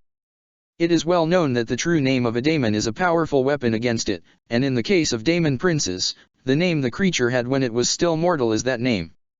Without a name, the four tetrarchs are called by a series of titles, either self-bestowed or granted by their enemies. However, it is all but impossible to differentiate the four and know which one is responsible for which atrocity. The fact that they all seem to behave in the same way makes it even more difficult, and it has led many inquisitors to believe that their connection goes beyond the mere rank they once shared. In the mind of the Iron Warriors, who most often face them in battle, the Tetrarchs are considered to be a single entity which just happens to have the ability of being in four different places at the same time. Organization. Uriel Ventris, the Drinker of Sorrow. In recent years, the name of Uriel Ventris has become one of the most often used curses among the Wardens of the Iron Cage surrounding the Ruin Storm. Born on the thrice-cursed daemon world of Kelth, Uriel grew in the underground caves of the Blighted Planet until he was noticed by the Ultramarines warband who owned his entire clan. After his transformation into a legionary, he displayed great wit and martial skill, quickly rising in prestige and influence. He is known to have slipped through the Iron Cage many times, leaving a trail of destruction across the galaxy each time. He is ruthlessly practical, and, contrary to most Ultramarines, do not regard the Dark Gods as his absolute masters, instead placing his own desires and ambitions over theirs. Lacking even the perverse sense of honor displayed by many Chaos Marines, all that matters to him is victory through any means. He doesn't even worship the Dark Gods, but instead sees them as questionable allies and the power they can grant in return for offerings as nothing more than a useful tool. This has made him a heretic in the eyes of many of his more orthodox brethren, but the results he has achieved are such that even then, there are those willing to follow him into battle. It is on the world of Pavinus that Ventris earned his title. Making an alliance with Dark Eldar forces, he crushed the PDF and conquered the world. The atrocities the Xenos visited upon the population were only equaled by those committed by Uriel himself, and the foul creatures named the son of Guilliman, the Drinker of Sorrows, as a sign of respect for his cruelty. After his allies from Comeric had departed, their hulls filled with fresh slaves for the flesh markets of the Dark City, Uriel journeyed to an ancient crypt that had been recently discovered by archaeological teams. There, he found one of the Cetan god shards, and released it from its confinement in return for Necrontyr technology. When the Imperial rescue mission arrived to Pavinus, not a single life form remained on the planet. The Cetan shard had annihilated the entire biosphere. In return for liberating it, Uriel gained access to ancient Necrontyr technology, which he used to gain the allegiance of several Dark Mechanicum Heretics. He later had dealings with Thrar Hraldur, and together they attacked one of the Death Watch's space forts and ransacked it, plundering its treasures and adding the knowledge accumulated by the Ordo Xenos to Haraldr's own fell wisdom. The markings left by the two heretics on the fort's wall allude to the coming of some yet greater atrocity, and the Holy Ordos are actively working on uncovering their sinister designs, while all Legion forces across the galaxy know to look for both of them and execute them on sight. Since the days of the heresy, all traitor legions have suffered from infighting. The poison of chaos always turns brother against brother, and the death of loyalty is the one common trait among all of the accursed nine. Some of them have lost their primarches to death's embrace, while others have ascended into the great game of chaos and become distant from their sons. But no traitor legion has been broken by the loss of its gene-sire like the Ultramarines have. After the Battle of Istvan III purged those Ultramarines who had the most inclination to think for themselves, Guilliman's authority over his sons went from unquestioned to absolute. His word was considered not just law, but gospel by the warriors of the 13th. Over the course of the march to Terra, the arch-traitor took on more and more direct control of the Legion's operations, to the point that his death crippled the Ultramarines far beyond the blow it inflicted on their morale. When the Ultramarines arrived to the Ruin Storm, none of them had the ability to hold the Legion together, and it came apart in hundreds of warbands. Some chapter masters were capable of keeping their own warriors under their control, while others either failed or were murdered by warriors they had often led for decades. Unlike most other traitor legions, the Ultramarines have kept to the hierarchy they had before the Siege of Terra, though in truth, the difference is limited to the titles and ranks they cling to. Warlords are called chapter masters, and their sub-commanders are called captains, but they are far more similar to other Chaos warbands as they are to the organization of a true legion. The size of the chapters vary greatly, depending on the fortune of its members. Before the heresy, standard size for an Ultramarine chapter was 10,000 legionaries, but almost none of the current chapter masters can boast to have such a force under their control. Some warlords of the 13th Legion command thousands of warriors and rule over a dozen worlds or more, while others have less than a single company's worth of Chaos Marines and travel the Ruin Storm aboard their accursed starships, selling their services to the highest bidder or going on quests of their own. All traitor legions are divided to various degrees, and the Imperium rightfully dreads the unification of any of them under a new leader. But while the Ultramarines are a potent threat to all mankind, the possibility of them uniting again under a leader different from their beloved Primarch is considered most unlikely by the Inquisition's analysts. The sons of Guilliman still worship the memory of their father, even those who became legionaries thousands of years after his fall. They pray for his return, and in the meantime keep fighting each other for the resources of their infernal exile, each warlord refusing to submit to any of his brothers. During the heresy, all chapter masters were equal under Guilliman, though some were higher in his favor. None of these favored champions, however, held enough sway to convince the other chapter masters to follow him, not after the infamous Battle of Macrage and the Unborn Crusade. Aberdei, the Oracle of the Pharos. When the Ruin Storm was unleashed, it swallowed the whole 500 worlds and the encompassing region of the galaxy. All worlds, inhabited or not, became the playthings of the Neverborn and their dark masters. Save for Sutha. Discovered in the early stages of the Great Crusade, Sutha was a peaceable world whose only particularity was the presence on its soil of the Xenos apparatus known as the Pharos. Built by an alien species more ancient than even the Eldar, the Pharos was an instrument of galactic travel based on entirely different principles than those of our own warp drive technology. Through an empathic field, it allowed instant communication across galactic distances, and even point-to-point teleportation.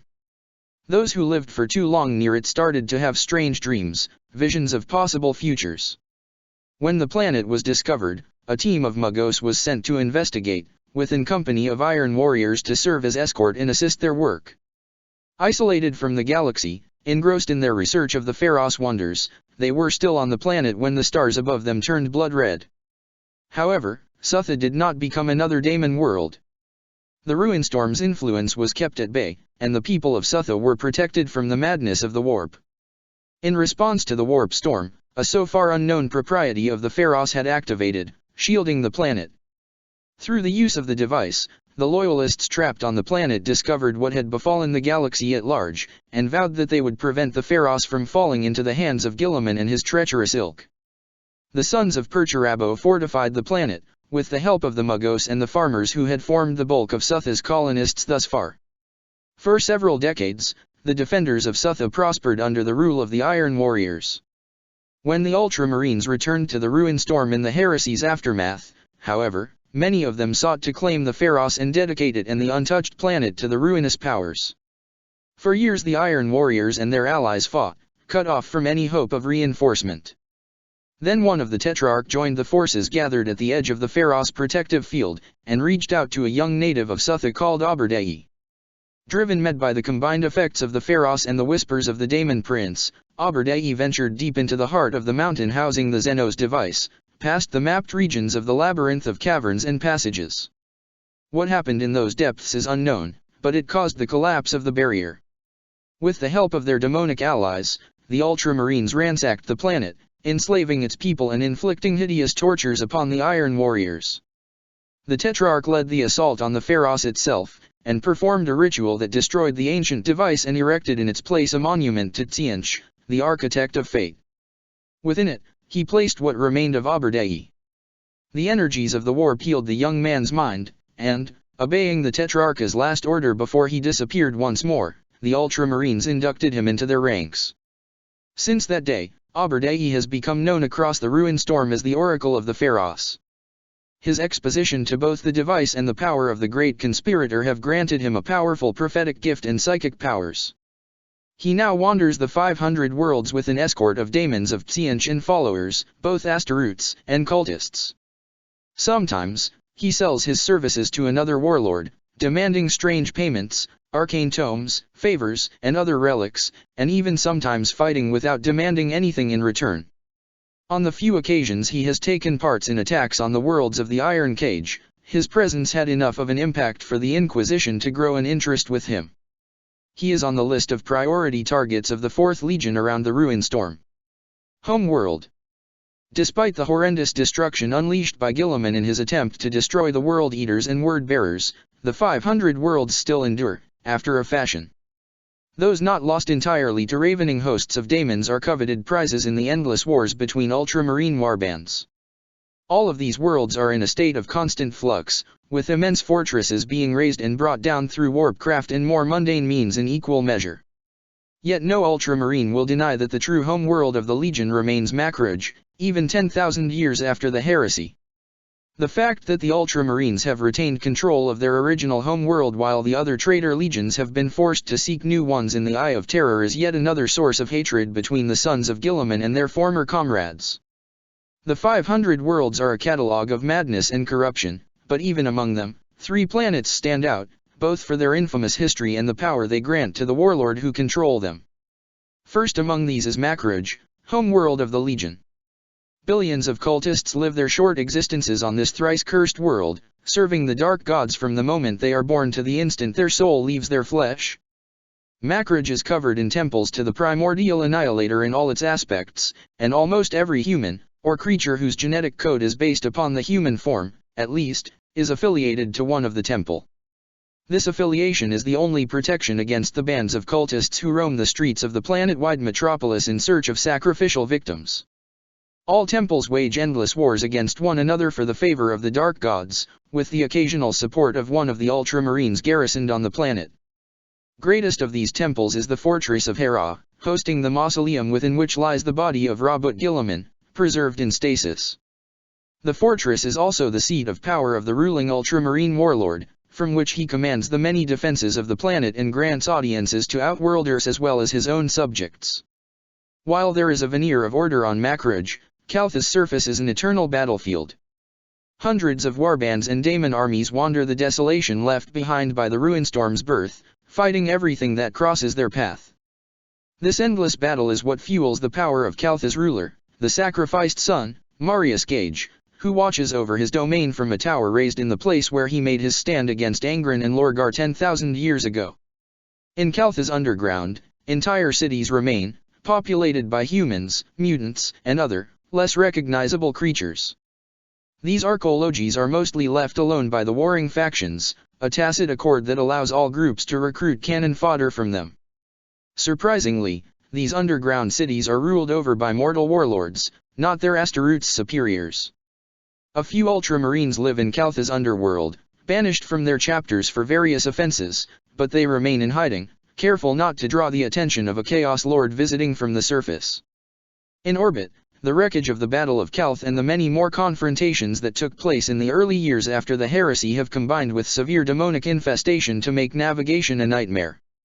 There are always a few paths to the surface, but it is impossible for ships to fight properly above Calth. A cast of pilots and navigators have settled among the derelict ships, lending their services to those warlords who want to bring their forces down on the planet, for a fee.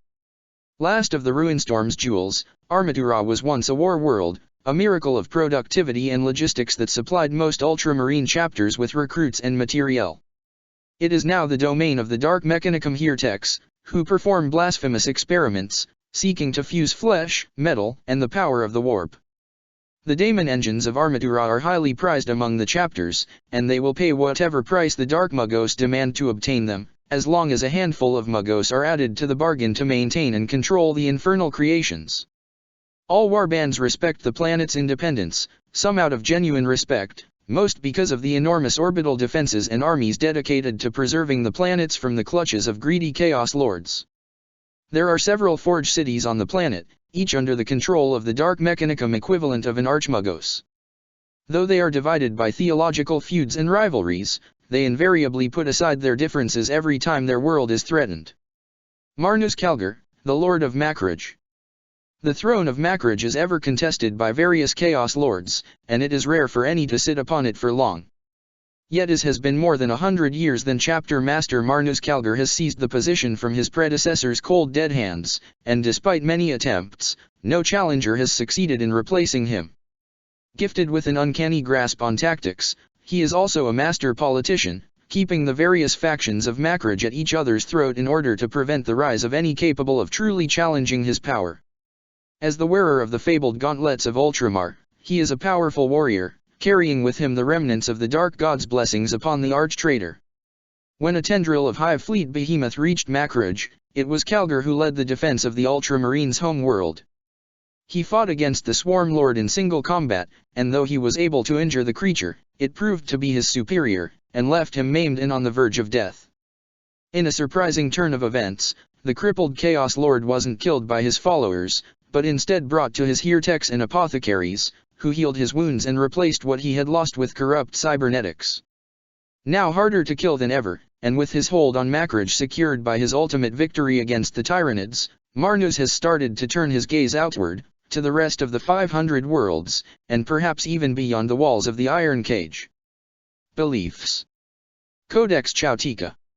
Written by Guilliman during a period of time stretching from his emergence of the Eye of Terror to his demise in the Imperial Palace, the Codex Chautica, also known as the Book of Guilliman, the Accursed Tome, and a myriad other fell names, contains the sum of the arch-traitor's knowledge of both chaos and military strategy.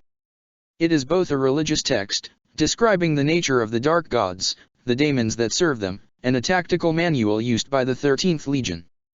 During the heresy, the Codex was constantly updated, each book across the galaxy altering its contents to match the copy Guilliman himself was writing into. And yet, even after Guilliman's death, the book has continued to update itself, with new rights and knowledge about other Neverborn appearing within its pages. Many Ultramarines take this a sign that their father yet live, and that he communicates with them through the Codex, guiding them in their eternal war against the Imperium. They embrace its teaching fanatically, hoping to become closer to Guilliman through it. In the past 10,000 years, many Inquisitors have attempted to secure a copy of the Codex, seeking to use the knowledge within its pages against the ruinous powers and their minions. All of them went insane as the madness of the book poured into their souls, and while many took their own lives or were reduced to gibbering wrecks that were put out of their misery, many others were consumed by the lies of chaos and went rogue. In response, more puritanical members of the Holy Ordos have taken up the policy of systematically destroying every copy they come across, a practice that was already followed by the warriors of the loyal legions since the heresy itself. Yet in spite of their efforts, new copies are written on Macrage, by minions of the dark gods that sit beneath Guilliman's mausoleum and are inevitably consumed by the unholy knowledge they pour onto the pages of human skin upon which they write in blood with quills made of the bones of loyal space marines. To be an Ultramarine is to be not only touched by the madness of chaos, but consumed by it. While other Chaos Marines retain a modicum of sanity, often just enough to know, deep inside, that they have become monsters, and hate themselves for it as much as they hate most of the rest of the galaxy. The sons of Guilliman glorify in their unrivaled corruption. They do not commit atrocities for shock value, hoping to break the enemy's morale, they do it because it pleases them. They do not embrace the path of chaos for the power it brings, but because they genuinely believe in its dark philosophies. As a legion, the Ultramarines follow the path of chaos undivided. They worship all four dark gods as the absolute masters of the galaxy, reflections in the sea of souls of mankind's true nature. Through the union of the Materium and the Warp, they believe they can achieve a state of perfect harmony, with the anarchy of the Warp controlled and directed by the will of immortal, transcendent souls. Possession is an illustration of that belief, as is the Ruin Storm and other Warp storms. To them, daemonhood is the ultimate form of existence, and the destiny manifest of all mankind, once it had shed itself of the unworthy and the weak. This belief is the reason why the sons of Guilliman seek to become second-born and daemon princes far more eagerly than other traitor legions, despite the risks. Similarly, chaos spawns are numerous among the Ultramarines, due to their relentless pursuit of daemonhood. They are seen as expressions of the dark gods' will made manifest, and reminders that there is a price for failing to match the standards of ascension. Of course, the displeasure of the dark gods toward the 13th Legion makes such dark apotheosis very rare among the Ultramarines. But rather than despair over this fact, the sons of Guilliman see it instead as a test, ensuring that only the truly worthy are granted immortality and demonic power. Despite the common worship of the Primarch and the following of the Codex Chautica, there are still doctrinal differences in the 13th Legion. Many Ultramarines have dedicated themselves to a single dark god, believing their patron to be superior to the rest of the four or simply more aligned with their own inclinations. Some of them remain with their original chapter, though they are often ostracized by their more orthodox brethren. Others gather in groups following the same power, under the banner of a favored champion of chaos. Wars between warbands following opposed gods as a way to gain favor are common, and entire daemon worlds are divided between warring armies of each dark god, each warlord seeking to conquer the planet and dedicate it to his patron. It is somewhat ironic that these chapters who have chosen to follow a single of the dark gods are viewed as heretics by many of their brethren, while they are those with the most chance to actually reach apotheosis. Indeed, while it is not unheard of for the ruinous powers to elevate one of their champions to daemonhood together, Fukin, Korix, and the Tetrarchs come to mind, such an occasion is exceptionally rare, and the individuals in question shaped the entire galaxy through their dark deeds. Those who dedicated themselves to Kern, Tzeentch, Nurgle or Slaanesh stand a much better chance to be selected for ascension.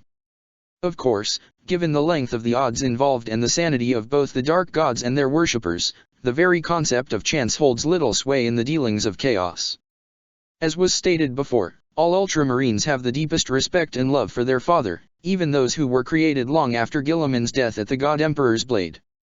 In many warbands, this translates into a worship of the arch-traitor. Altars are raised and adorned with his image, and sacrifices offered for his favor. Many believe him to be alive in some way, and still consider him to be the leader of the Legion from beyond the Veil of Death. Only in chapters that are not aligned with any of the ruinous powers is such a worship openly practiced, for it has no return. There has never been, to the Inquisition's knowledge, an occasion when the arch-traitor has actually rewarded one of his sons for his devotion.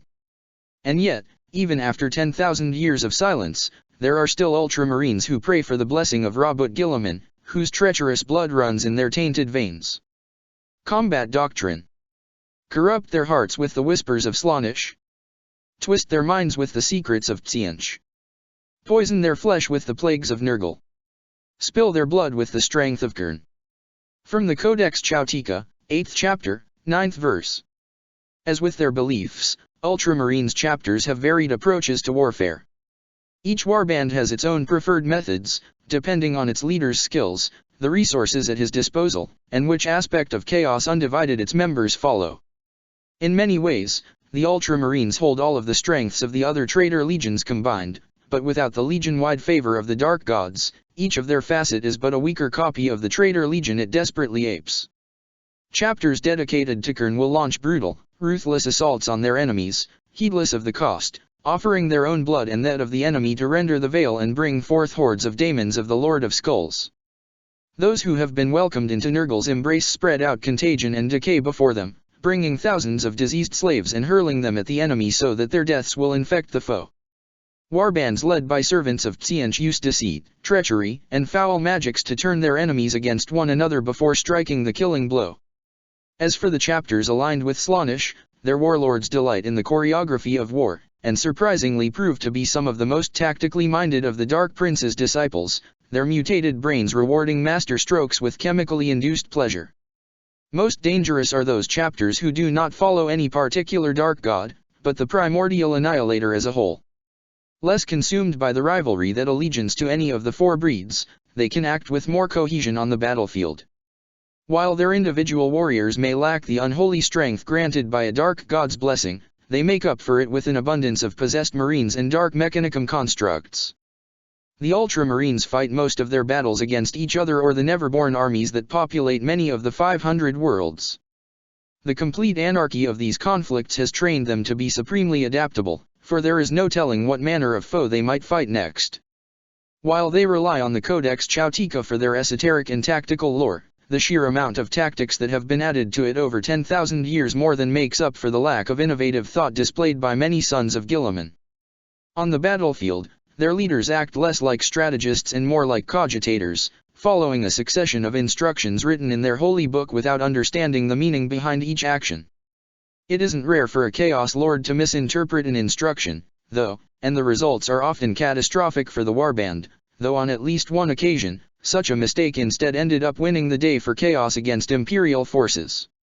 Over the millennia, the Iron Warriors manning the Iron Cage and their allies Inquisitors have grown used to repel the Ultramarines' attempts at breaking free. Every century or so, a warlord within the Ruin Storm calls for a Black Crusade, and gathers as many allies around him as possible before launching a massive assault on one of the fortress worlds guarding one of the warp roads leading out of the Ruin Storm. While it is possible for a handful of ships to slip through the Iron Cage unnoticed, or simply by running fast enough to escape pursuit, the only way for a true armada to leave the cage is to conquer or destroy a world fortress, removing the obstacle so that the forces can emerge from the Ruin Storm in order. Sometimes they will attempt to corrupt some of the Iron Cage's defenders, hoping to make the wardens open the gate of their prison. On a handful of occasions, this has actually worked, with Imperial officers and even a handful of Iron Warriors betraying their oaths to the God Emperor. But the Inquisition has agents on all worlds of the Iron Cages, and they are ever watchful for signs of treachery, while the 4th Legion's chaplains are equally vigilant. Cato Sicarius, the warrior king of Espander. If there is one Ultramarine that showcases just how far the sons of Guilliman have fallen, it is Cato Sicarius. Ruler of the Daemon world of Espander, near the edge of the Ruin Storm, Sicarius is a Chaos Lord of Slaanesh that is all but consumed by the power of his dark god, in its most selfish and depraved incarnation. Born on Macrage itself, among one of its most powerful priestly bloodlines, he was chosen to become an Ultramarine as much because of his skill with a blade and relatively pure genetics than because of his family's influence. His immense pride and self-importance caused him to be quickly marked by the Dark Prince of Chaos, and he rose through the ranks not because of his tactical acumen but almost exclusively because of his skill with a blade. In time, he became the champion of Marnus Calgar, the chapter master ruling over the Ultramarines' home world, a position of extreme honor in the Legion. But simply being a champion wasn't enough for Sicarius' ambitions, and he sought to overthrow his lord and replace him as master of Macrage. His coup failed pathetically when half of his followers turned against him on the eve of the confrontation between him and Marnus. For his betrayal, Marnus banished him from the home world with his followers, confident that one of them would kill the upstart champion soon and spare him the trouble of ordering one of his brothers killed himself. As the chapter master had predicted, Sicarius' confederates turned on him almost as soon as their ship left Macrage. But the champion managed to defeat all of his would-be assassins, and quickly found himself the only legionary aboard the Chaos ship. After months of errance, the tides of the warp delivered him to the world of Espander. The world was under the control of several Chaos Lords of Khurn, who had formed an uneasy alliance so that they might focus their efforts on their raids on the Iron Cage in the name of their god. Sicarius' ship crashed onto the planet, with the Chaos Lord as the only survivor. When the salvage parties of Espander's blood lords arrived, he let himself be taken prisoner and brought to the city of Corinth, from which the Lords of Khurn ruled the planet. There, he freed himself and escaped, before allying with a corsair queen named Karja Salumber. Together, they overthrew the 8 Blood Lords, and turned Espander to the worship of Slaanesh. Ruling alongside the pirate queen, Sicarius has since led a series of raids against both other daemon worlds and imperial targets, always choosing targets that were poorly defended and with a lot of potential slaves for the flesh pits of Espander. Despite his position of power, he is hated among the Ultramarines for his arrogance. Despite his exile, he still genuinely believes that he is destined to rule the Ultramarines and bring them to the worship of the Dark Prince, and leads a warband of corrupt mortals rather than other Chaos Marines. Recruitment and genocide. Despite the hellish conditions of the Ruin Storm, many of the 500 worlds are capable of sustaining a human population. None of them are spared the touch of the warp, however, and the rampant mutations among these souls, practically dimmed before they are even born, make it difficult to find subjects genetically strong enough to survive the transformation into an Astaroutes. Still, with hundreds of worlds to draw upon, the Ultramarines have managed to maintain their numbers through 10,000 years of brutal infighting and failed attempts at breaking free of the Iron Cage. On the occasions when an Ultramarine warband breaks free of the Iron Cage and conquers Imperial territory, the apothecaries among its number will echo the ancient practice of the Legion, taking the children of their defeated foes to add them to their genetic stock. This influx of untainted blood is probably the reason, beyond the use of warp craft, that any new Ultramarines can be created at all. Each chapter has its own group of apothecaries, tasked with ensuring the future of the warband. They harvest the gene seed of the fallen and implant it into new Chaos Marines, but they are also tasked with finding human specimens genetically pure enough to allow the transformation. Wars have been fought in the Ruin Storm between chapters for control of untainted recruiting grounds. Ironically, these battles often result in the human population being infected with the corruption of chaos, making the losses suffered by both sides entirely pointless. No Ultramarine lives who is free of mutations, but all of these are inflicted by the Dark Gods to reflect the warrior's inner soul onto his physical form, not due to a corruption of the gene seed itself. Analysis of progenoids harvested on dead Ultramarine raiders has revealed a general weakening of the various biological mechanisms that usually protect Astaroutes from the touch of the warp, explaining some of the higher mutation ratio encountered among the 13th Legion when compared to other traitor legions. Although it hasn't been proven, there is a persistent theory in the Inquisition and the Magos biologists of the Adeptus Mechanicus that the Ultramarines' gene seed suffers from a mutation that dampers free will and self-awareness through a combination of hormones that weaken cerebral activity in some regions of the cortex. According to that theory, when combined with a life spent in the Ruin Storm, this makes it so that only exceptional individuals can resist the erosion of their selves into mindless following of the Codex Chautica. If that theory were to be true, it would be just one more punishment inflicted by the ruinous powers upon those who were once their favorite servants. The Evocati. With the 500 worlds to call upon, the Ultramarines still have the facilities and resources required to create legionaries in conventional manners, though with some demonic help in their technology. And yet, there are many fallen apothecaries who continue the unholy practice of the Evocati, begun during the heresy's preparation. All traitor legions deviate from the standard procedure of Astaroutes creation, be it because of necessity or perversion. But the Evocati are different in that they are never intended as Astaroutes at all.